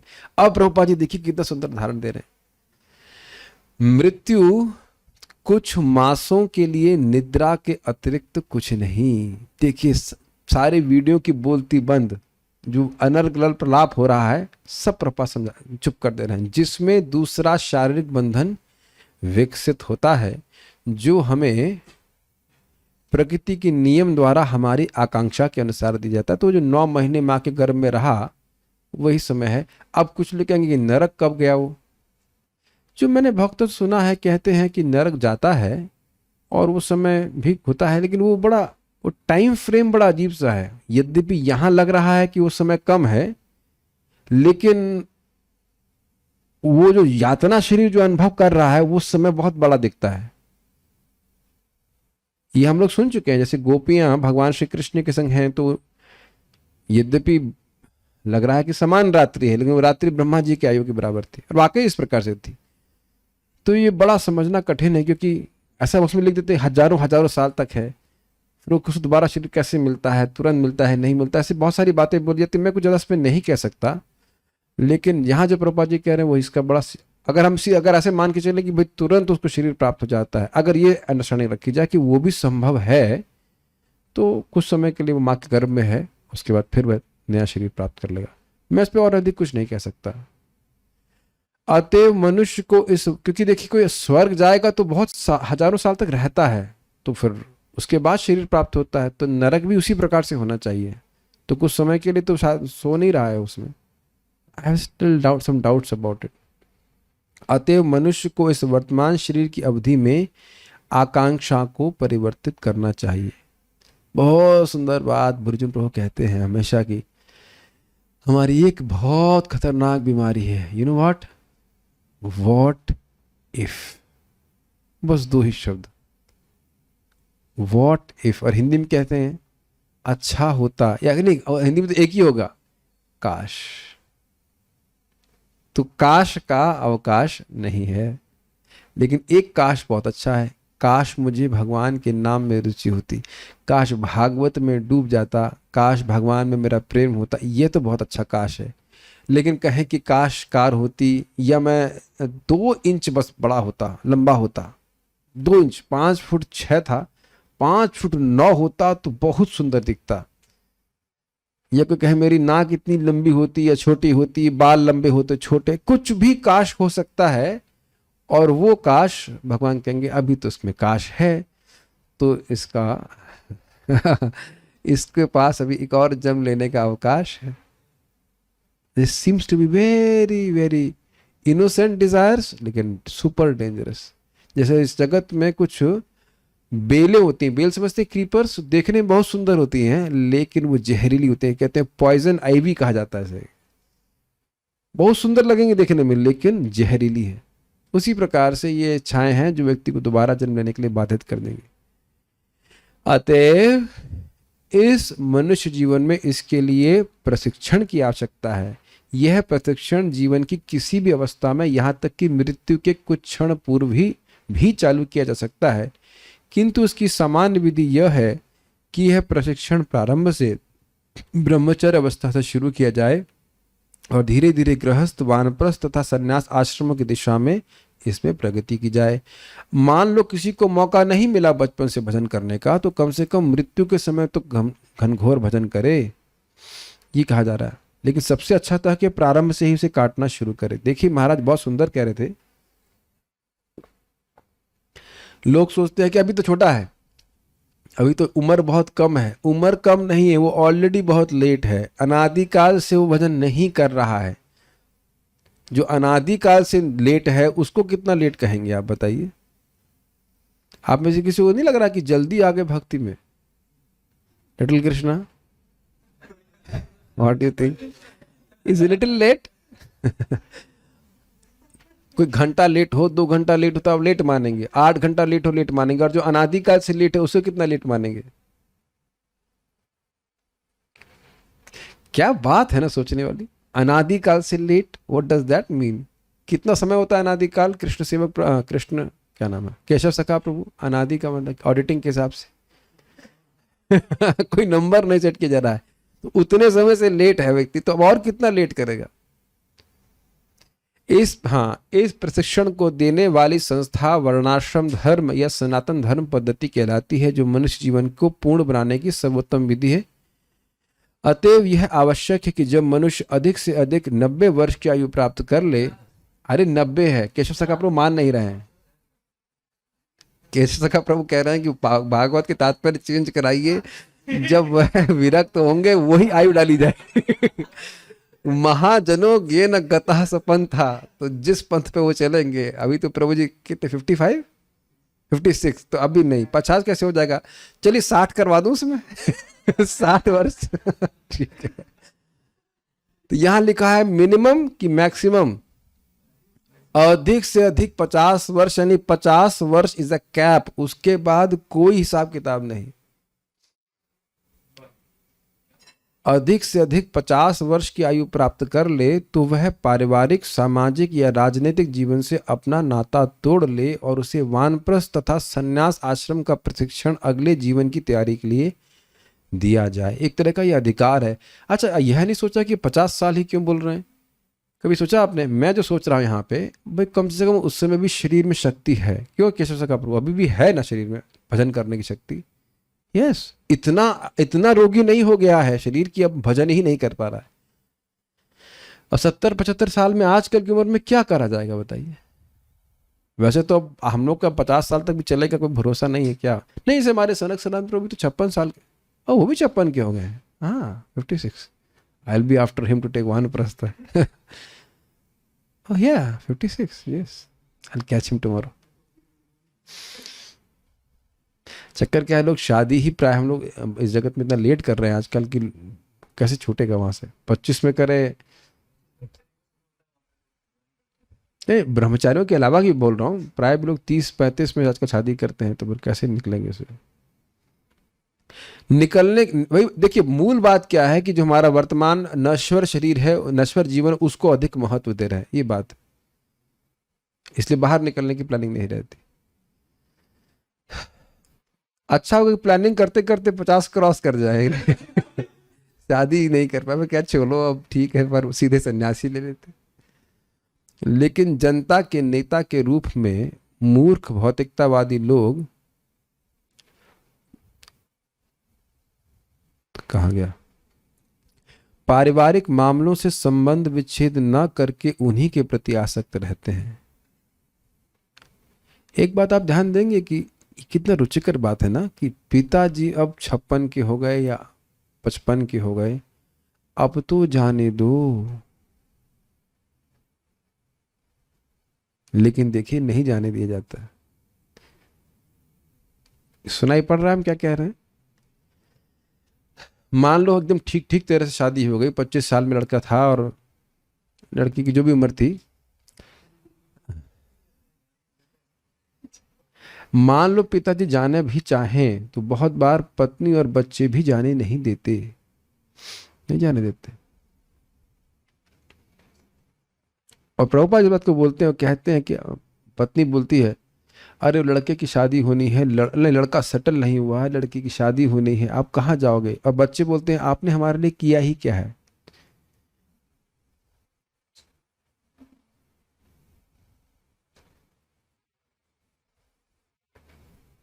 मैं खाली ये कहना चाहता हूं कि इनका परलोक सुधरे, इसकी चिंता बच्चों को बिल्कुल भी नहीं है। तो अब कहाँ इन्वेस्टमेंट कर रहे हैं बताइए? हमारा ध्यान कौन रख रहा है? वेयर इज द ड्यूटी, मतलब इन द सेंस, ये व्यक्ति जीव छूट के भगवान के पास चला जाए, कौन सोच रहा है इसके बारे में? और क्या सुविधा दी जा रही है परिवार के द्वारा कि हम भगवान की स्मृति कर लें? Think about it. कोई आंसर नहीं आ रहा आप लोगों की तरफ से, हम लोग सोचते ही जा रहे हैं कुछ नहीं।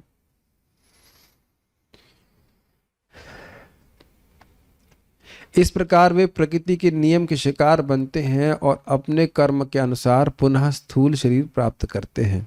समझ में आ गया कैसे प्राप्त करते हैं? वो आसक्त बने रहेंगे प्रकृति के नियम के अनुसार, जो उसका स्मृति होगी उसका अगला शरीर प्राप्त होगा। ऐसे मूर्ख नेताओं को जीवन के अंतिम समय लोगों से कुछ सम्मान प्राप्त हो सकता है, लेकिन इसका अर्थ यह तो नहीं होता कि वे इस प्राकृतिक नियम से अछूते रहें जिसके द्वारा प्रत्येक व्यक्ति के हाथ पांव जकड़े हुए रहते हैं। यही सम्मान मिलता है ना, जब रिटायरमेंट होता है तो कुछ लोग आ करके माला चढ़ा देंगे।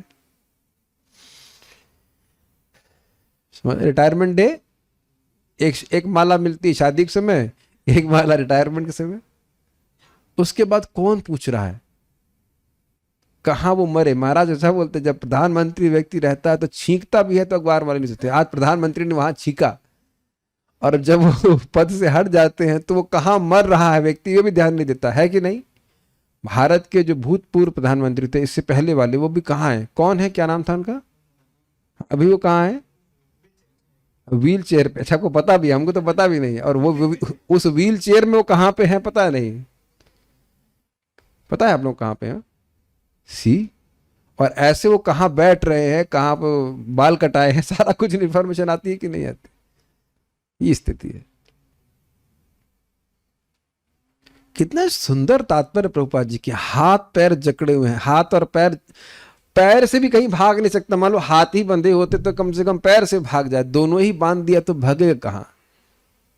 प्राकृतिक नियमों के द्वारा उसको जो शरीर प्रकृति बोल देगी यहां जाओ, कुत्ता बनो तो कुत्ता बनना पड़ेगा, बिल्ली बनो तो बिल्ली ही बनना पड़ेगा, गधा बनो तो गधा बनना ही पड़ेगा।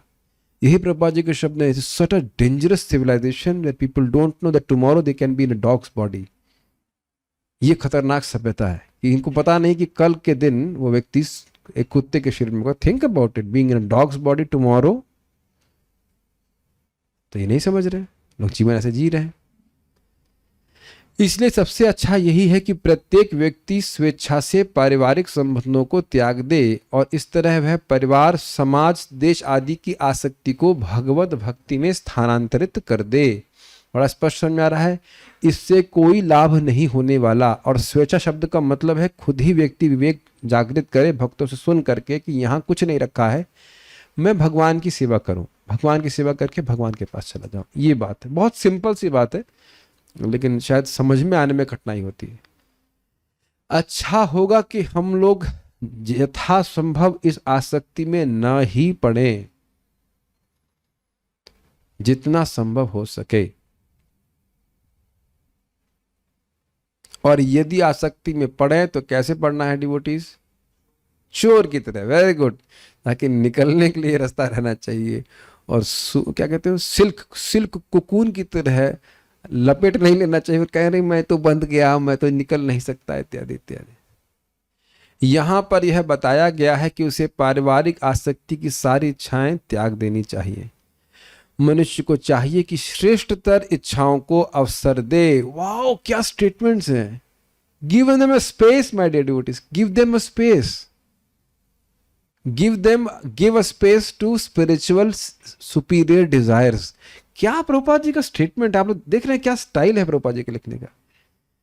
कुछ हृदय में इच्छा होनी चाहिए, अरे मैं भागवत सुन सकूं, मैं जाप कर सकूं, ये श्रेष्ठता सर्वश्रेष्ठ इच्छा है कि नहीं, काश मैं भगवान का पार्षद बन सकूं। इन सब इच्छाओं के लिए स्थान कहां है? समानता नहीं देख रहे, जो बता रहे थे 14 दिन हो गया और 0 माला, तो यही इच्छा है भगवान के पास जाने की। हम बहुत बिजी थे, निम्नतर पशुवत इच्छाओं में पड़े हुए हैं, पशुवत रिस्पॉन्सिबिलिटी में पड़े हुए हैं। मैं कुछ भी उनको बोला नहीं, मैं खाली चुपचाप बस चेहरा देख रहा था। हमने कहा 14 दिन और 0 माला,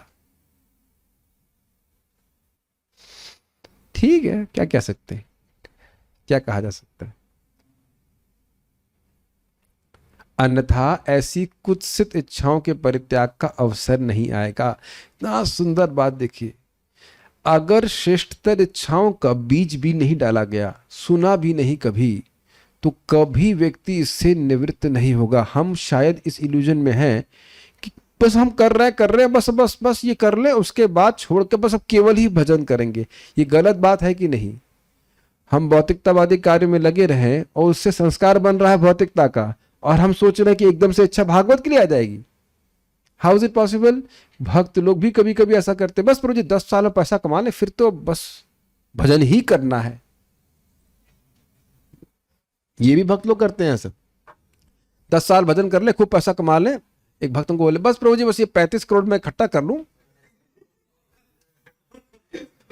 मैंने कहा बस अच्छा, बड़ा कम अमाउंट है आपके पास, 35 करोड़, तो उसके बाद मैं भजन करूंगा। क्या लोग बोल रहे हैं तो समझ में नहीं आता, और धाए से बोलते हैं 35 करोड़ इकट्ठा कर लूं। मैंने कहा अच्छा, ऐसा नहीं कि 100 बच्चे हैं उनके, एक ही बच्ची है, 35 करोड़ उनको लगेगा, तब फिर कुछ काम नहीं और करेंगे। ऐसा लग रहा है 35 करोड़ जैसे कुबेर जी खड़े हैं, आइए हम ले देंगे आपको, और उसका फिर आप भजन करिए। क्या है ये लाइन? आप लोग रिलेट कर पा रहे हैं? व्हाट अ ब्यूटीफुल लाइन ना। श्रेष्ठतर इच्छाओं को अवसर दे, चांस दे, कुछ भागवत कुछ जब सुनने की इच्छा कर दे, तब तो वह कुत्सित का अर्थ क्या समझते हैं आप? घृणित, यूजलेस, डिप्लोरेबल इच्छाओं को परित्याग का अवसर ही नहीं आएगा। You will not even get an opportunity to cut this desires. ये बोल रहे हैं, कटेंगे की बात नहीं। अच्छा, इच्छा तो जीव के साथ जुड़ी है, बहुत अच्छी बात है, अब आने वाली, ध्यान से सुनिए। क्योंकि जीव शाश्वत है, अतएव जीव की इच्छाएं भी जो उसके लिए स्वाभाविक है शाश्वत है, तो चाहना आप नहीं रोक सकते।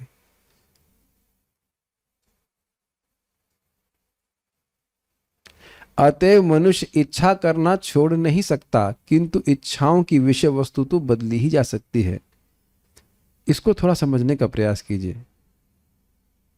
थिंकिंग, फीलिंग, विलिंग, ये जीव का स्वरूपतः लक्षण है। लेकिन इसके ऊपर एक आर्टिफिशियल अप्राकृत अविद्या का आरोपण किया गया है, जिस कारण से भौतिक फीलिंग, भौतिक विलिंग और भौतिक डिजायर थिंकिंग हो रही है। ये समझ में आ रहा है? बहुत सुंदर तरह से महाराज ने समझाया था ना, अविद्या का आरोपण हो रहा है। नहीं तो भगवान के प्रति प्रेम तो निरंतर है, उस पे अविद्या का आरोपण हो जाने की वजह से व्यक्ति भोग की इच्छा से ग्रसित है। तो क्योंकि आरोपण बाहर से तो काटा जा सकता है, खत्म किया सकता है, इच्छा को नहीं खत्म किया सकता। जैसे सूर्य है, तो सूर्य तो रोशनी लगातार दे रहा है। अगर सूर्य का उदाहरण मैं नहीं ले सकता, लेकिन कोई प्रकाशमान वस्तु है जो नित्य प्रकाश दे रही है, लेकिन उसके चारों ओर एक नीली पन्नी चढ़ा दी जाए तो वह प्रकाश परावर्तित होकर के, या परावर्तित नहीं बोलना चाहिए, जो भी है रिफ्लेक्ट उसके थ्रू पास होकर के नीला नीला दिखाई पड़ेगा। यही कॉन्टैमिनेटेड कॉन्शियसनेस जाएगी। तो आत्मा की चेतना को कभी हटाया जा सकता है आत्मा से? नहीं। तो इच्छा करना आप नहीं हटा सकते हो, लेकिन भौतिक इच्छा कैसे जनित हो रही है? अविद्या के कारण। तो अविद्या नष्ट हो जाएगी तो कोई कठिनाई नहीं है। आप इस बात को समझ पा रहे हैं? ठीक है। तो अब देखिए क्या प्रभुपाद कह रहे हैं। इस तरह मनुष्य को भगवत धाम जाने की इच्छा विकसित करनी चाहिए। इससे भक्ति के विकास के अनुपात के अनुसार भौतिक लाभ, भौतिक सम्मान तथा भौतिक लोकप्रियता की इच्छाएं स्वतः कम होंगी। हमको ये बहुत अच्छी लाइन लगी। न धनम न जनम न सुंदरीम, सुनते हैं आप लोग? तो यहाँ पर सोल्यूशन बता रहे हैं सबको। क्या सोल्यूशन समझ में आ रहा है? इट्स वेरी नाइस लाइन कि यदि हमारे हृदय में बारंबार ये इच्छा आएगी या इच्छा बढ़ती जाएगी कि मुझे भगवान के धाम जाना है, तो बताइए यहाँ के सम्मान, यहाँ के लाभ और यहाँ की लोकप्रियता के प्रति आप स्वाभाविक रूप से अनमनस्क हो जाएंगे कि नहीं? Make sense to you? यहाँ पे जैसे मान लीजिए, मोटा मोटा उदाहरण दे रहा हूँ कि मान लो किसी का अमेरिका जाने की इच्छा है, तो उसका अमेरिका का वीज़ा लग गया, सब व्यवस्था हो गई, और तो अब बिल्कुल व्यवस्था बन गई है। जब उसको अमेरिका जाना है तो वो भारत में प्राप्त होने वाले लाभों से तो पहले से अनमनस्क हो गया कि नहीं? और कहे कि मैं यहाँ का लाभ भी ले लूं और मैं अमेरिका भी चला जाऊं, तो ऐसे कैसे हो सकता है? Is it very easy? अच्छा, अभी रामकृष्ण प्रभु ने जॉब स्विच ओवर किया है, तो अब जब तक आप इस कंपनी में थे तो इस कंपनी के लाभ के बारे में नहीं सोच रहे थे कि मेरा प्रमोशन हो, मुझे अधिक सैलरी मिले। इस कंपनी में तब भी नहीं सोच रहे थे। सोच रहे, स्वाभाविक सोचेगा व्यक्ति। लेकिन जैसे ही आप दूसरी कंपनी में स्विच ओवर करने के लिए गए, तो इस कंपनी के लाभ के बारे में, लाभ हानि के बारे में कुछ नहीं सोच रहे, बल्कि कंपनी के बारे में भी कुछ नहीं सोच रहे हैं। कंपनी अब बंद हो रही है, चल रही है, बॉस क्या बोल रहा था, बॉस ने क्या गाली दी, क्या प्रशंसा करी। Now it is getting clear, all is lost. Does it make sense? ये बहुत अच्छी बात है। हम प्रभुपाद जी हमको सूत्र बता रहे हैं किस प्रकार अनासक्ति को जागृत करके हम लोग आसक्तियों को काट सकते हैं। समझ में आ रहा है? क्या समझ में आ रहा है? भगवत धाम जाने की इच्छा विकसित करनी चाहिए। और वो कैसी होगी? कितना अच्छा धाम है, भगवान वहाँ पे क्या सुविधाएं हैं, ये तो सुनते हैं ना आप। दूसरा जॉब इसमें के बारे में यही सुन लेना कि खूब तेल निकालेंगे, पैसा बहुत कम देंगे, खूब गाली देंगे, तभी तो आपकी जॉब चेंज करने की इच्छा हुई ना? नहीं। तो वहाँ के गुणों के बारे में आप सुनते हैं तो आपकी आसक्ति बन जाती है, उधर चले जाते। प्रभुपाद जी के ग्रंथों में स्वाभाविक दिख रहा है, यहाँ पे बड़ा प्रैक्टिकल प्रभुपाद सिखा रहे हैं, इसीलिए हमें पढ़ना चाहिए। हमको तात्पर्य बहुत अच्छा लगा था। पूरा बात आपको याद न रहे इस प्रवचन से, ये बात याद रहेगी कि नहीं? जितना हृदय में ये इस इच्छा बढ़ जाएगी कि मुझे भगवान के पास जाना है, वैकुंठ है। यहाँ पे कितने लोगों को विश्वास है कि वैकुंठ नहीं है? अच्छा चलिए, तो वैकुंठ है ना, और वैकुंठ में पृथ्वी से बहुत अच्छा है, स्वर्ग आदि से बहुत अच्छा है। कब तक मिलते हैं वहां रहने को मिलता है? लिटिल कृष्ण प्रभु अनादिकाल तक। कितनी सैलरी मिलती है वहां पे? वहां जॉब आप नहीं करना पड़ता, खूब मजे करने पड़ते हैं। बारंबार प्रभुपाद जी कहते हैं सुनना चाहिए, क्योंकि फिर व्यक्ति इसी में यहीं पे जॉब करेगा, उसी में आसक्त होकर फंस जाएगा, मर जाएगा। करिए जॉब या जो कुछ भी करना है, लेकिन दृष्टि ऊपर रहनी चाहिए। समझ रहे हैं? ऊपर का मतलब दिखना चाहिए कि हमें वैकुंठ जाना। Then we become indifferent to all this things.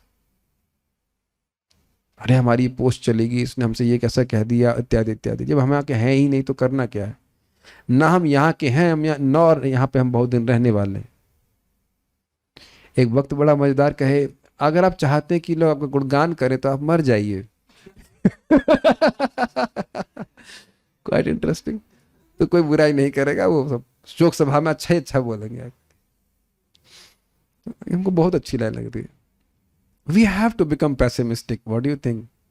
इस जगह में कुछ रखा नहीं है। एक खाने वाने का कुछ सुख होता है तो वो भी 40 के बाद वो भी समाप्त हो जाता है। डायबिटीज और ये वो सब आना चालू हो जाता है, फिर अब वो भी नहीं खा सकते। कुछ थोड़ा सा सुख, ये भी नहीं कहते बहुत ज्यादा, लेकिन हल्का फुल्का वो रहता है। जीव तो सेवा कार्यों के निमित्त है और इसकी इच्छाएं इसी सेवा मनोवृत्ति के चारों ओर केंद्रित रहती हैं। मतलब जीव का स्वरूप ही है सेवा करना। राज्य के सर्वोच्च प्रशासक से लेकर सड़क के नगण्य भिखारी तक सभी लोग दूसरों की कोई ना कोई सेवा कर रहे हैं। ऐसी सेवा वृत्ति को पूर्णता तभी प्राप्त होती है जब सेवा की इच्छा को पदार्थ से आत्मा में या शैतान से ईश्वर में स्थानांतरित करती जाए। इसका अर्थ समझ गए? इसका अर्थ यह है कि हम सेवा करने की वृत्ति को कभी नहीं त्याग सकते। उन इच्छाओं को, सेवा की इच्छाओं को भगवान की ओर मोड़ना चाहिए। तो बहुत सुंदर तात्पर्य था प्रभुपाद जी का, हमने इसको पढ़ा। I just see there are comments और questions here, otherwise I will take up questions.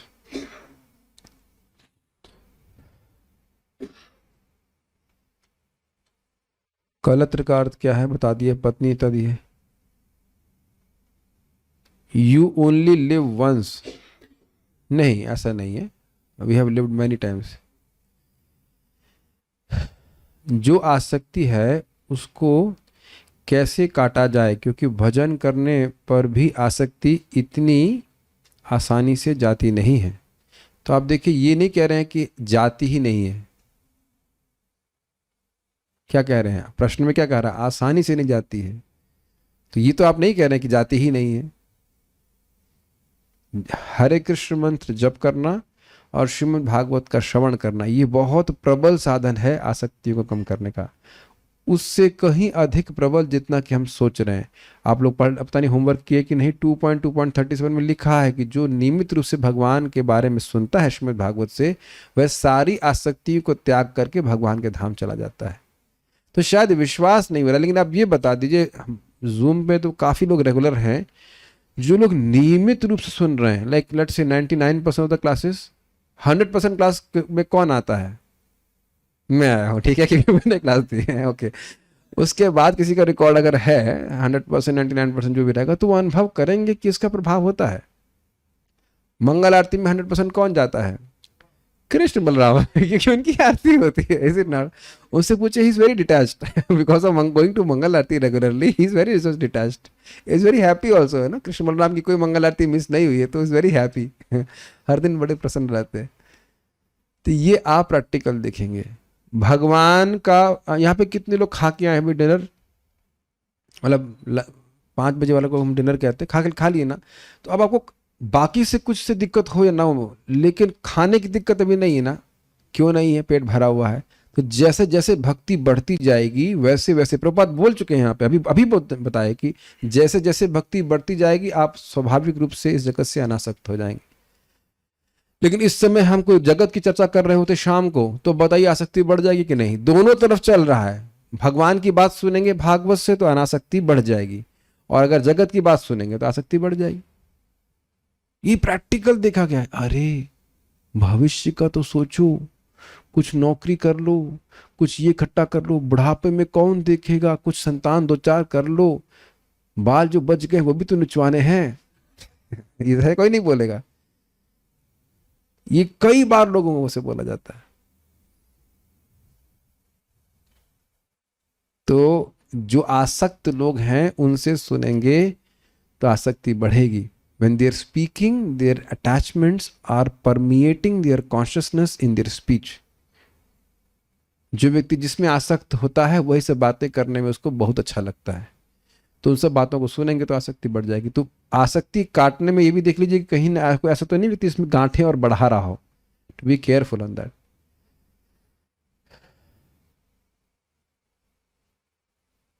According to our age getting short, so should we take वानप्रस्थ early?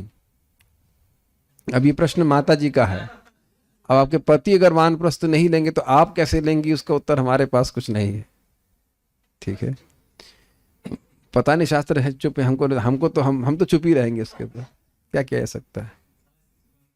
Okay, there is no more questions, so will start with our questions now. हाँ, question 56, 55 या 60 दीजिए mic प्रभु जी को।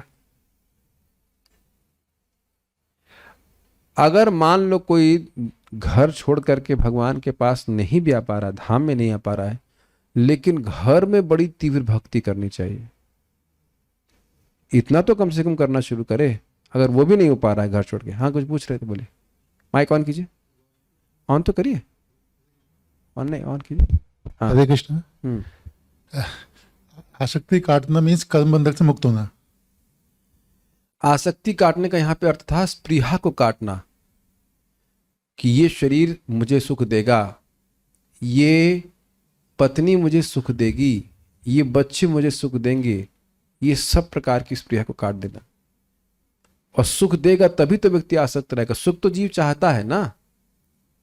तो इस प्रकार की आशा रखना कि ये परिवार के लोग मुझे सुख देंगे, ये भावना को व्यक्ति काटे। सुख भगवान की भक्ति से मिलेगा, ये व्यक्ति को समझना चाहिए। मैं ये कहना चाहता था कि वही क्वेश्चन में पूछा, आप जो कुछ भी कहना चाह रहे हो, लेकिन यहाँ आसक्ति का अर्थ तो बड़ा स्पष्ट है। जैसे काटने का मतलब तो इमीडिएटली कट ऑफ होता है, तो वो हमारे हाथ में है या नहीं? मतलब पिछले प्रारब्ध या किसी को जैसे हम चाहते भी नहीं काट पाते, हमारे हाथ में है एक मतलब कर्म बंधन का इसके मुक्त होना है या आसक्ति काटना है? क्यों नहीं है हमारे हाथ में, बताइए। मैं तो 6 साल से कोशिश कर रहा हूँ, बहुत बुरी तरह से कोशिश कर नहीं रहे हैं। If you really want to do something, the test is that you will do that thing. और बुरा मत मानिएगा, घर में रह के भी आप भागवतम क्लास में आते हैं रोज, वीडियो तो ऑन नहीं रहता, वीडियो नहीं रहता, वीडियो ऑन नहीं रहता, नहीं कमिटमेंट, सही से नहीं बैठा था, लेट के जो कुछ भी है। यहाँ कैसे बैठे हैं फिर, और गाड़ी में कैसे बैठ लेते हैं जब दिल्ली जाना होता है? अब आप बताइए, आप जान रहे हैं कि हम लेट बैठ करके चिप्स खाते हुए भागवत सुन सकते हैं। हमने देखा है एक दो बार, कभी गलती से व्यक्तियों को वीडियो ऑन हो जाता है, देखा वो कुछ सलाद खा रहे हैं या चिप्स खा रहे हैं, कभी कभी बस, हर वक्त नहीं पकड़े गए हैं, लेकिन दोबारा से करते हैं। You can relax also. अब आप हम पर ही निर्भर करता है कि हम कितनी गंभीरता से करना चाहते हैं। जस्ट इमेजिन कि मैं चिप्स भी खा रहा हूँ और आप लोग क्लास भी दे रहा हूँ, तो कैसा लगता है आप लोगों को? अच्छा वीडियो बनता कि नहीं? बीजेपी में हम चाहे तो काट सकते हैं, अभी मैं चाहूंगी अभी काटनी है तो काट सकता हूँ, बिल्कुल काट सकते हैं। और ध्यान दीजिए कि हम नहीं काट रहे हैं। आपने पिताजी को नहीं देखा कि उनके लिए इमीडिएटली काट दिया? क्या मृत्यु भी बोलेगी अच्छा मैं धीरे धीरे काट रही हूं? काटती है कि नहीं? देखा कि नहीं? चलेगी ना, तो कटेगा से। मृत्यु आपके शरीर के संबंध को तो काटेगी कि नहीं? पिताजी का काटा नहीं, बताइए। सकती है, क्यों हो सकता है कि किसी समय इसी में मेरी बात नहीं समझ पा रहे हैं। उन्होंने, मृत्यु ने आपके पिताजी का संबंध आप लोगों से काट दिया कि नहीं काट दिया? तो मृत्यु तो काटेगी ना इमीडिएट। जो वो काटेगी तो सच्चा है कि हम ही काट देना उसको। नहीं समझ पा रहे हैं? मृत्यु कैसे, एक क्षण में मृत्यु आएगी कि नहीं? शरीर छुड़वा देगी कि नहीं पूरा? जब मृत्यु शरीर एक क्षण में ही छुड़वा देगी, यद्यपि उसमें हमारी आसक्ति बनी रहे, तो अच्छा है ना पहले ही आसक्ति को त्याग दें। Does it make sense? इसको जब पास्ट करना, मुझे वो दुख देखिए, पास्ट कर्म है, दुख है। जब दुख ही भोगना है तो शरीर घर छोड़ के भी तो भोग सकते हैं। ये नहीं सोच सकते हैं घर में ही दुख, जो भी दुख भोगना है यही भोगेंगे। ये अपनी आसक्ति है।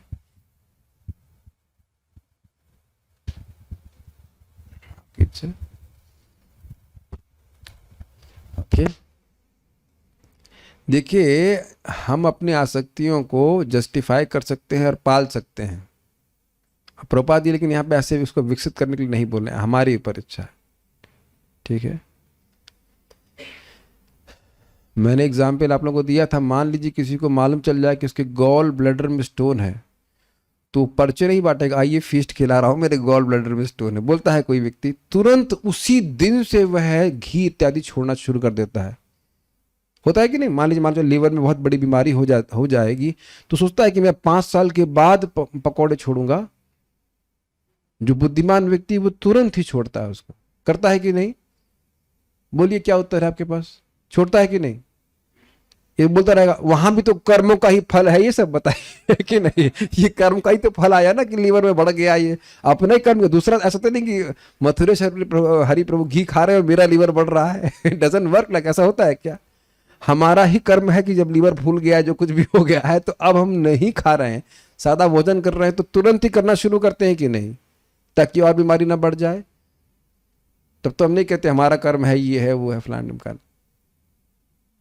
ओके, हाँ, प्रश्न है तो लीजिए, बोलिए। प्रभु, स्टार्टिंग में जब ये बात हो रही थी कि कौन बच्चा अपने पेरेंट्स से आसक्त होता है, तो एक स्टार्टिंग में मतलब एक पहले लीला है ना कि एक भक्त थे, वो अपने माता पिता की सेवा कर रहे थे और कृष्ण बाहर वेट कर रहे थे। कौन से शास्त्र में है? हमको बताने से बारे में, हमको बताने से बारे में बताने। ठीक है, यस प्रभु। ना, मैं ये पूछना था कि आपने अभी बोले कि जिन लोगों से अपने को नफरत है या फिर अच्छा नहीं लगता, तो उनके बारे में भूल जाए ताकि उनका याद भी ना आए और वो जो आसक्ति है उसमें भी ना रहे। पर वो लोग कैसे करें जिनको नफरत है जिनसे? हरे कृष्णा हरे कृष्णा, कृष्णा कृष्णा हरे हरे, हरे राम राम राम हरे हरे। भक्ति ही सर्वश्रेष्ठ विधेय है। जब भगवान की बातें अच्छी लगेंगी तो जो इनसे नफरत करने उनके बारे में बात करने में खास रुचि नहीं होगी। ओके, नहीं, मैं ये बोल रहा था जब उनके साथ काम करना पड़ता है या उनके साथ शेयरिंग में रहना पड़े, ऐसा कुछ ऐसा डिटेल्स है, तब भी हरे कृष्ण में तो जपिए, धीरे धीरे ठीक हो जाएगा। ओके, और एक सवाल था। हाँ, हम आपने बोले कि जब हम लोग सो रहे तो ये आसक्ति से दूर हो रहे, तो व्हाट कुछ अबाउट, समय के लिए भूल जाते हैं, फिर उसके बाद याद आ जाती है आसक्ति। हाँ, तो और जो सपने आते हैं उसके? हमेशा सपने नहीं आते हैं। ऐसा नहीं कि आप 8 घंटे सो रहे हैं तो 8 घंटे सपने आते हैं, कुछ समय सपने आते हैं, तो वो जो दिन में किया रहता है वो स्मरण रहता है। सही बात है, ठीक है।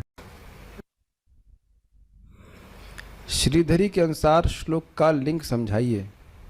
यस, बोलिए माता जी। हरे कृष्ण प्रभु जी। प्रभु जी, इसमें श्रीधरी के अनुसार वैराग्य के द्वारा योग का प्रतिपादन किया गया है। उसमें ये बताते हैं कि मृत्यु के भय से कैसे बचा जाए, तो जब आसक्तियों को छोड़कर वैराग्य की शरण लेंगे तभी योग का प्रतिपादन वैराग्य को प्रतिपादित कर रहे हैं। अष्टांग योग का प्रतिपादन करने में सबसे पहले वैराग्य के बारे में बोल रहे हैं। योग का अभ्यास कब करेगा? जब आसक्त होगा तो कैसे योग का अभ्यास करेगा? तो घर छोड़ने के लिए बोला। सही है। श्रीधरी के अनुसार गत साध्वसः असंग देहे अनु स्पृहाम शस्त्रेणा का अर्थ समझाइए। वाह, ये तो कठिन श्लोक है। Sneha Mata ji, she is directly from Jalandhar. Yes, okay, finally you're okay. Hopefully, let us hear answer from you. बोलिए। हरे कृष्णा। गत साध्वसः का अर्थ है कि मृत्यु के भय से मुक्त, तो गत साध्वसः। और दूसरा है असंग, तो संग का अर्थ होता है कि आसक्ति, और असंग का अर्थ है अनासक्ति।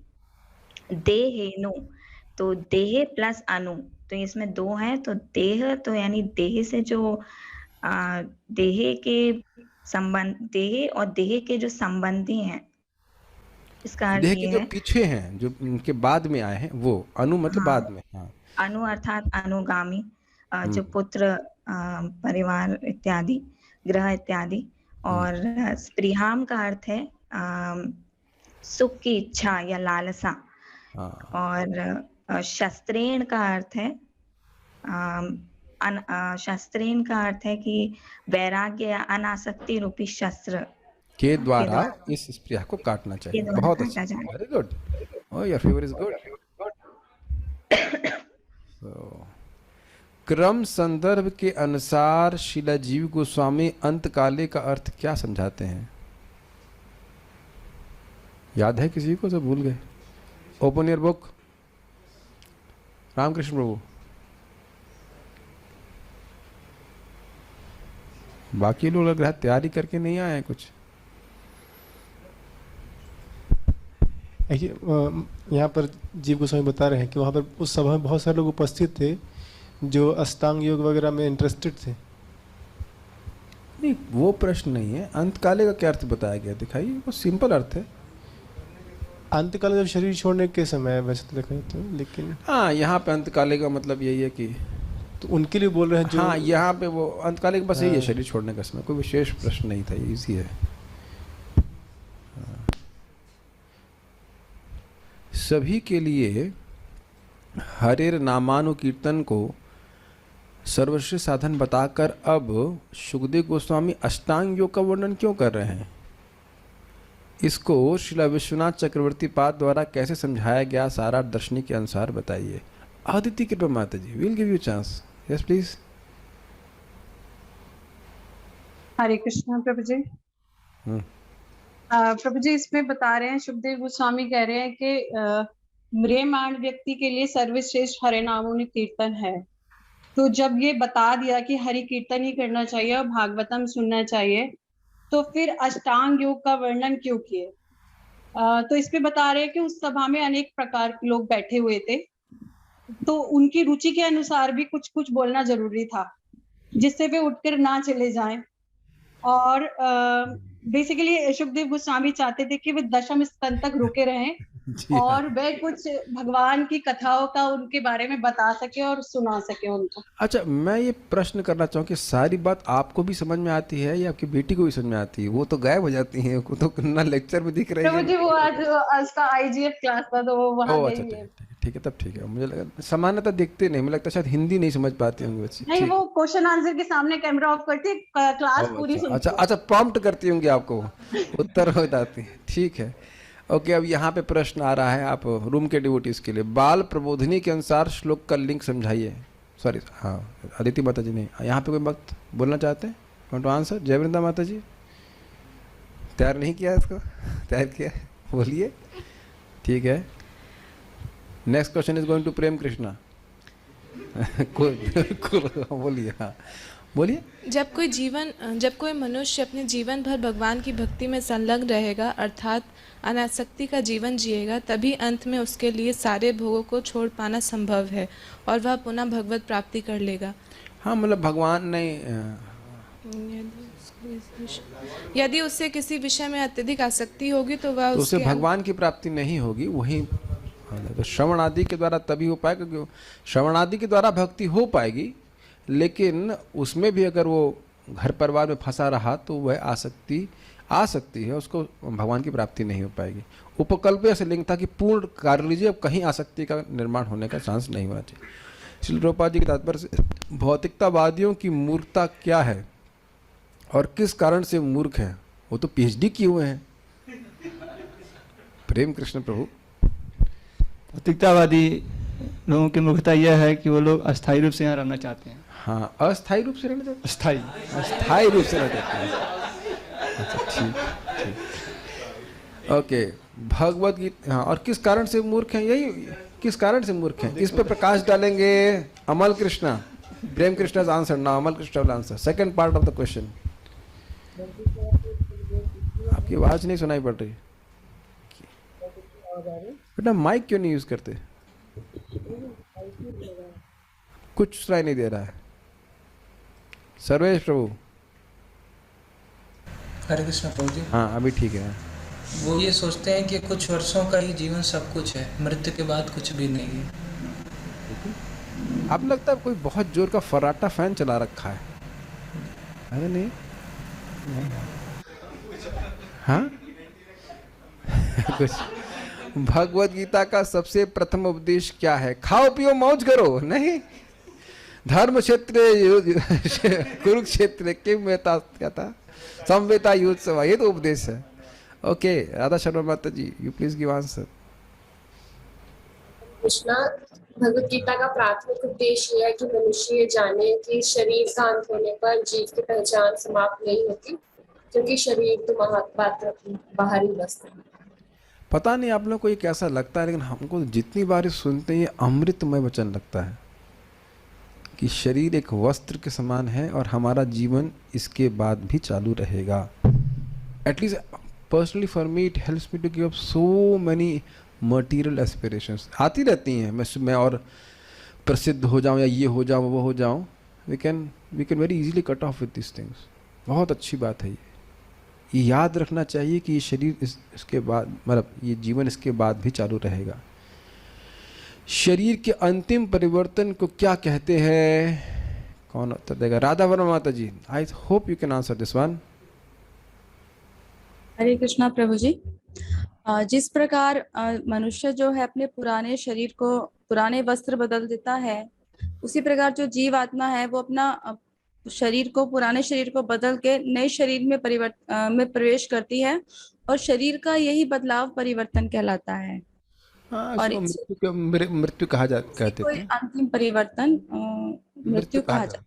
ठीक है। सर्वोत्तम शरीर कौन सा होता है? सलमान खान, शाहरुख खान का मिलने वाला, या ऐश्वर्या राय, या वट एवर प्रीति जिंटा, क्या कौन सा शरीर सर्वश्रेष्ठ होता है? ये आप ऑप्शन पे क्लिक करें और बताएं।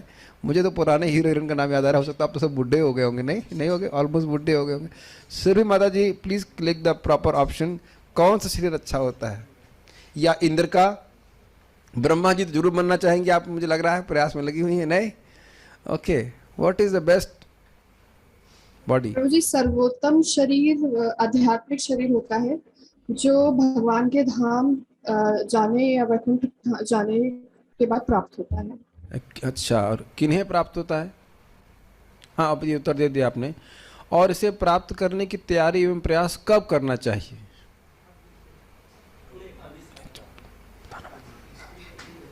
अरे आपको पता नहीं है? ये आप 16 माला क्यों कर रही हैं? इसे प्राप्त करने की तैयारी एवं प्रयास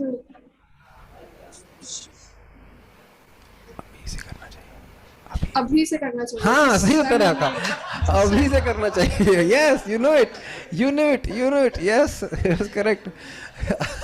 कितना मुझे हंसी आ रही है, अब कितना सिंपल उत्तर है।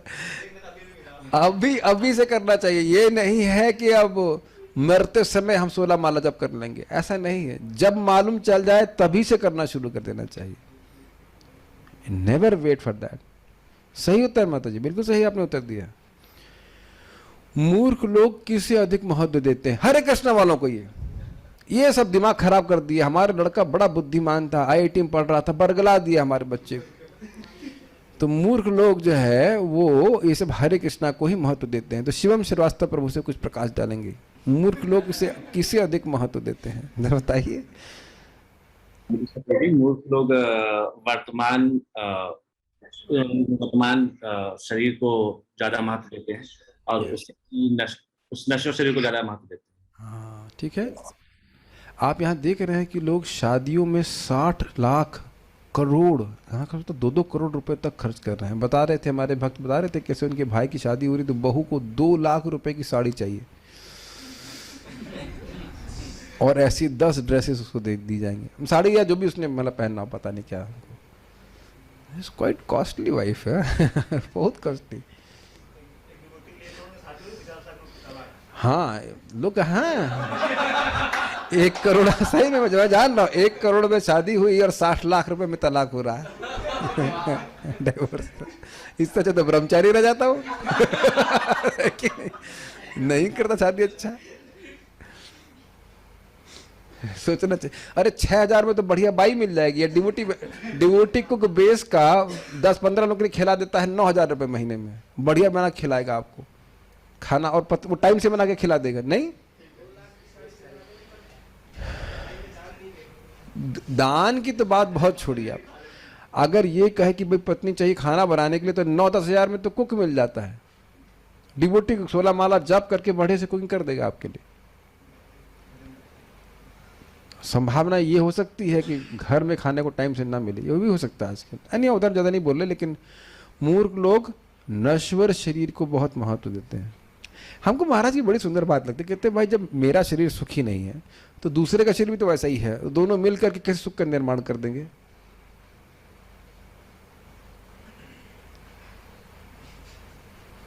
क्या इल्यूजन हमारा है बताइए। हाँ ठीक है शारीरिक संबंधों का अंत कब होता है यही सब अज्ञान है हमारा। हमारा शरीर में कुछ भी नहीं अच्छा है। शारीरिक संबंधों का अंत कब होता है? कोई उत्तर देना चाहेंगे?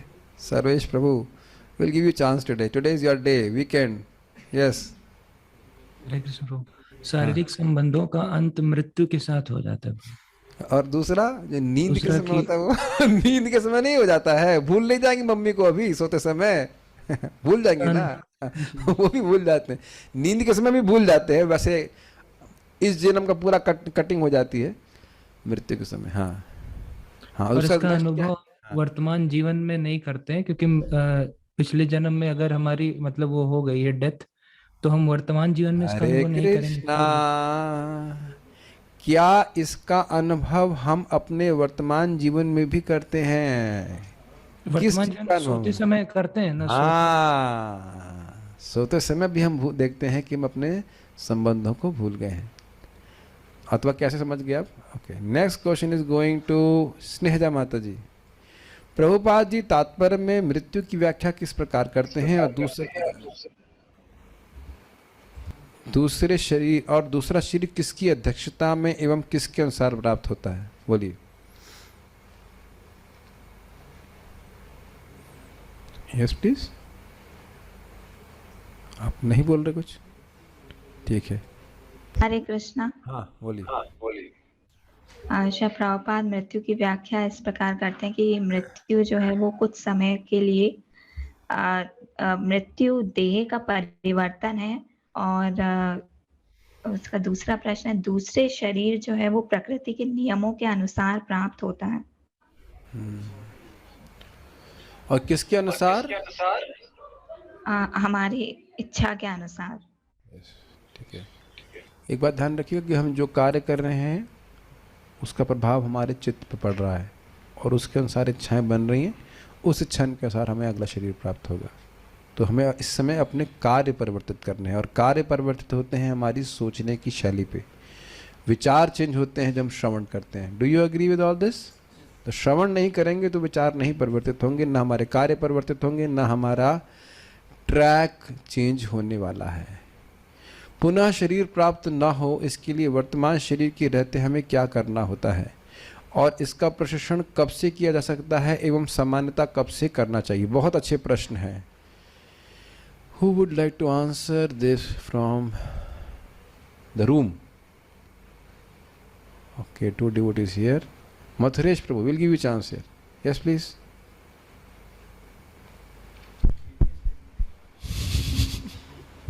बोलिए. हमारे एस्पिरेशंस को चेंज कर करके हम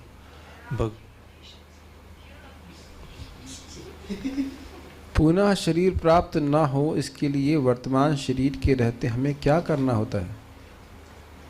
भगवान का स्मरण, भगवान की भक्ति करनी होती है. इसका प्रशिक्षण कब से किया जा सकता है? वर्तमान समय से. और वर्तमान से नहीं, शुरुआत से. और समानता नहीं. और इसका प्रशिक्षण कब से किया जा सकता है? ये इसका अर्थ ये नहीं है शिक्षण कभी भी मृत्यु के समय भी कर सकते हैं. और समानता कब से करना चाहिए? प्रारंभ से. वर्ण. अब ये जूम डिवोटीज के लिए वर्णाश्रम एवं सनातन धर्म पद्धति को समझाइए. अधिक 50 वर्ष की आयु होने पर मनुष्य को क्या करना चाहिए? वर्षा माता ji, would you like to take a chance?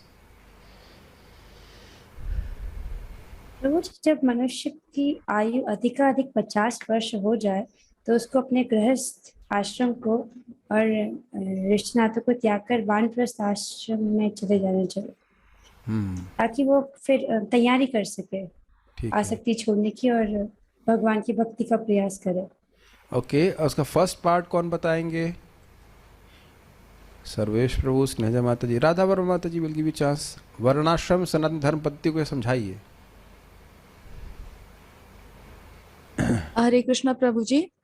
इसमें बताया गया है कि वर्णाश्रम धर्म या जो सनातन धर्म है वो मनुष्य के जीवन को पूर्ण बनाने की सर्वोत्तम विधि है. अतः ये आवश्यक है कि मनुष्य को जब वो 50 वर्ष का हो जाए तो अपने इन आश्रमों को त्याग कर वानप्रस्थ उसको हो जाना चाहिए, ताकि वो भगवत धाम के जाने की तैयारी कर सके. सही है. अब देखिए एक और बात मैं बताना भूल गया कि भाई वानप्रस्थ काफ़ी कंफर्टेबल है. अगर आप देखें तो भाई पति पत्नी साथ में बाहर निकलने के लिए बोल रहे हैं ना, क्यों केशव सर का प्रभु? अब भी दिक्कत है। अब आप देखो, ये मैं सीरियसली, आप ये नहीं कह सकते कि माता जी के संग यहाँ पे आपको रहने में दिक्कत है। वहाँ रह रहे हैं कि नहीं दिल्ली में? वहाँ कौन आश्चर्य है, जरा बताइए। आप माता जी का ध्यान रख रहे हैं, माता जी आपको ध्यान रख रहे हैं, यही तो हो रहा है ना, कि और भी कोई ध्यान रख रहा है आपका? उत्तर नहीं आ रहा, और भी कोई ध्यान रख रहा है? अरे भगवान पे इतने आश्रित नहीं हुए आप। हम भगवान ध्यान रख रहे हैं, भगवान पे इतने आश्रित नहीं हुए हैं, तो कब तक घर में आसक्त रहेंगे, ये विचार कीजिए। आप सामने हैं तो हम आपको व्यक्तिगत रूप से बोल रहे हैं, कब तक आसक्त रहेंगे? मैं बता रहा हूँ, जितने बड़े घर हमारा वहाँ पे लखनऊ में है, उससे तो बहुत छोटे में हम रह रहे हैं यहाँ पे। बहुत छोटा मतलब बिल्कुल मेरा गोडाउन ही कह लीजिए, एकदम। वहाँ पे मेरा रूम कई गुना बड़ा था, इससे काफ़ी बड़ा था, पूरा पक्का छत था, सब कुछ था। लेकिन एक चीज़ मिसिंग थी वहाँ, पता है, शांति नहीं थी, बाकी सब कुछ था। घर की चिक चिक पिच पिच, और उसमें बढ़िया भजन ना करने की, भजन तो खैर हमने वहाँ पे किया ही नहीं, वहाँ से निकल लिए, भजन करने से पहले निकल लिए थे। भगवान ने अच्छा व्यवस्था दिया। We can be very happy in, I am seeing it, 8x10 room also, you know that. मिल नहीं रहा आपको, हाँ गरीब हैं भाई। आप लोग थोड़ा भाई डोनेशन कलेक्शन कीजिए, मथुरा इनको मिल गया, ये तो क्या नानी और मम्मी के संग तीनों लोग मिलकर रह ले रहे हैं, और आपको दो लोगों के नहीं मिल रहा है। 8 बाय 10 का, अच्छा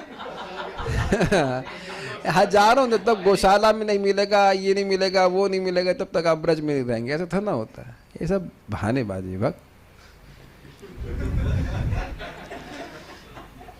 आसक्ति को खुद पाल के रखें। दिल्ली का वो फ्लैट बहुत अच्छा लग रहा है, ये कह लीजिए, और कोई बात नहीं। इतना दूर रह सकते हैं, देखो अभी यहाँ से दिल्ली कितना दूर है, और यहाँ गौशाला से जो आसपास के फ्लैट है वो दूर है कि यहाँ से दिल्ली दूर है? बताइए। डेफिनेट यहाँ से दूर अधिक है, क्योंकि ब्रज में एक एक क्षेत्र बहुत दूर हो सकता है। तो यहाँ से मान लो 100 फीट की दूरी पे कोई अगर फ्लैट है, तो वो प्रभु जी दिल्ली से भी दूर है, इसलिए हम दिल्ली में रहेंगे। हाँ, बहुत सारे आर्गुमेंट्स प्रकाश दे करके, लेकिन हम आएंगे नहीं, है कि ना, ये दिखा रहा है। हाँ, और जब मैं ज्वाइन किया था तब तो वहीं से मुझे फोन कर देगा, हाँ आपके लिए गौशाला में फ्लैट बनवा दिए, है ना। पर्टिकुलरली हम when we want to join, we have nothing in mind कि कहाँ सोएंगे। मुझे आज भी याद है, जिस रूम में मैं सो रहा था, जब हम लोग को सोने के लिए दिया गया था, वो super hot like anything with no windows, और उसमें भी जिस वक्त हम सो रहे थे, वो 2:30 बजे का अलार्म लगा देते थे, उठते थे 3:30 बजे मेरे बाद में। इतना गुस्सा आता था और मेरी हालत खराब हो जाती थी एक तो। लेकिन जब आप ज्वाइन करने जा रहे होते हैं, तब आपके मन में ये नहीं रहता है कि हमारा क्या होगा। जो व्यक्ति सोचेगा वो कभी ब्रह्मचर्य आश्रम ज्वाइन नहीं कर पाएगा, कभी वैराग्य धारण नहीं कर पाएगा, कभी नहीं कर सकता। इट्स ऑलमोस्ट लाइक मरेंगे जिएंगे, जो कुछ भी है ज्वाइन करेंगे। ऐसे लूलू बन के कोई ज्वाइन नहीं कर पाता है कि क्या मुझे बहुत अच्छा फ्लैट मिलेगा, मुझे ये मिलेगा, वो मिलेगा। फिर ऐसे कौन रह पाएगा, बताइए। ठीक है, हाँ कुछ कह रहे थे। मुझे महाविष्णु स्वामी जब घर छोड़ रहे थे, तो उनके घर वाले बोले क्यों छोड़ रहे, क्यों छोड़ रहे? तो बोले अभी 50 के पहले होंगे तो बोलो क्यों छोड़ रहे हैं, 50 के बाद जैसे जाऊंगे तो बोलो कब छोड़ रहे हो, कब छोड़ रहे हो। ठीक है, यस।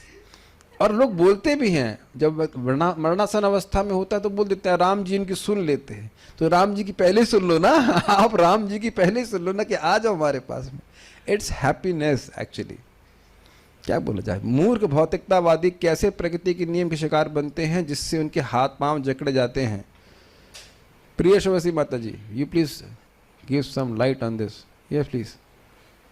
प्रभु जी, मूर्ख भौतिकतावादी लोग परिवार और परिवार के संबंधियों में ही आसक्त रह के प्रकृति के नियम का शिकार बनते हैं और अपने कर्मानुसार फिर अगला जीवन प्राप्त करते हैं। इस प्रकार वो जकड़े ही रहते हैं। और एक और मैं बताना भूल गया था, परिवार में फंसा हुआ है तो उन्हीं कर्मों में फंसा रहता है, और वही इच्छाएं बलवती होती जा रही हैं। ये सब लोग देख पा रहे हैं, और इस कारण से त्यागना, छोड़ना ये बहुत कठिन हो जाता है। पारिवारिक आसक्ति को कहाँ स्थानांतरित कर देना चाहिए? रूम में कोई डिवोटी कहना चाहेंगे? कल्याण, हैव यू हर्ड इट? अपने मन से बोलेंगे, मन से बोलने का यहाँ अवकाश नहीं होता है भगवान में। चलिए, सही उत्तर दिया आपने। भक्ति में जीव शाश्वत है। जरा ध्यान से सुनिए, जीव शाश्वत है तो क्या जीव से जुड़ी उसकी इच्छाएं भी शाश्वत हैं? अमल कृष्णा, यस। हरे कृष्ण। यस प्रभु जी, जीव शाश्वत है इसलिए उससे जुड़ी इच्छाएं भी शाश्वत है। तो फिर भोग की इच्छा तो जाएगी नहीं, वो तो शाश्वत है। मैं फंसाऊंगा आपको, मैं जानबूझ करके ये प्रश्न लिया है, गुगली मारने वाला हूं भाई। जब इच्छाएं शाश्वत, अभी तो आपने बोला जीव की इच्छाएं शाश्वत है, तो जब शाश्वत इच्छाएं तो त्यागेंगे कैसे आप उनको? भोग की इच्छा जाएगी ही नहीं। तो भगवान की तरफ मोड़ देनी चाहिए। शाश्वत है इसलिए हम उन्हें अपने भगवान की तरफ अगर इच्छाएं नेट बहुत डाउन, आपकी नेट डाउन है, आपकी आवाज नहीं समझ में आई, बहुत नेट डाउन है। आई मीन बहुत सारा आवाज कट गई आपकी। Okay, who want to answer here? I will give chance to Ramakrishna Prabhu. This is a tough one, let's see, this is really tough one. जो इच्छा है, थिंकिंग फीलिंग एंड विलिंग की इच्छा है, आत्मा की को हटाया नहीं जा सकता, लेकिन आत्मा के ऊपर जो कवरिंग है विद्या की, उसकी वजह से ये जो इच्छा है वो परवर्टेड यानी कि बुरी तरीके से प्रस्तुत हो रही है, विकृत रूप में। तो जब अविद्या को नष्ट किया कर सकते हैं भक्ति के द्वारा, तो अपने आप ये जो नेचुरल इच्छा है, थिंकिंग फीलिंग विलिंग जो है भगवान की तरफ जाएंगे। प्रभुपाद बड़ा सुंदर तरह से कहते हैं कि माया का कार्य है पर्दा डालते रहना।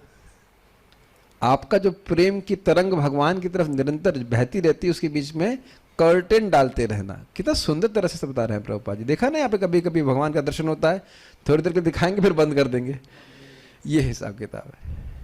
बहुत अच्छी बात है यहाँ पे। इच्छा करना छूटता नहीं और कुत्सित इच्छाओं के त्याग का अवसर आता नहीं। तो क्या करना चाहिए जिससे भौतिक इच्छाएं स्वतः कम हो? ये तो उत्तर मुझे नहीं पता है। शिवम प्रभु, यस प्लीज।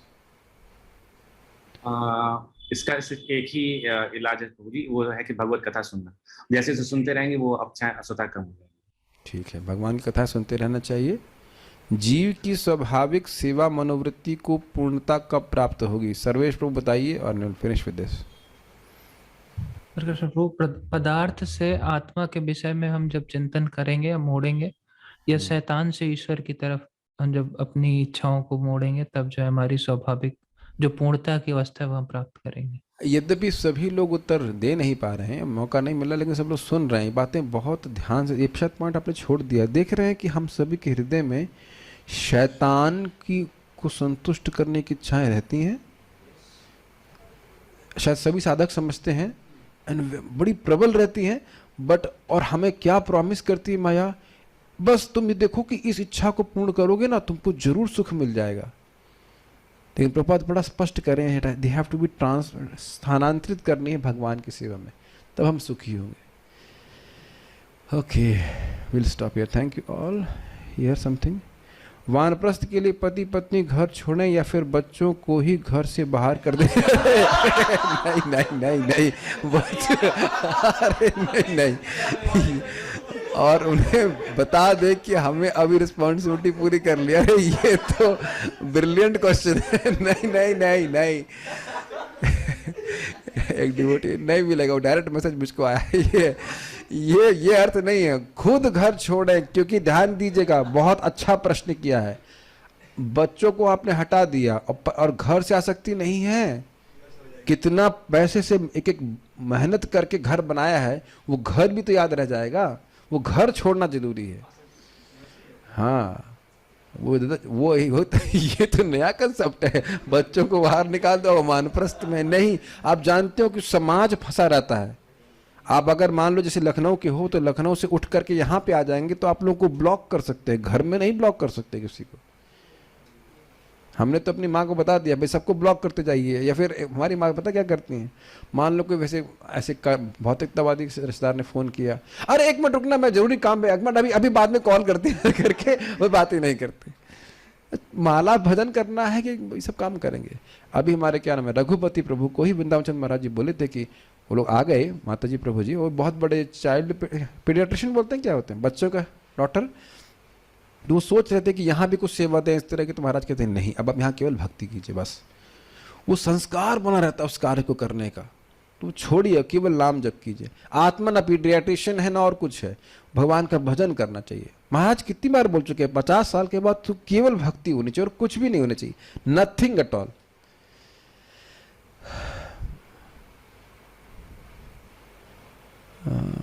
ओके, और कुछ नहीं है।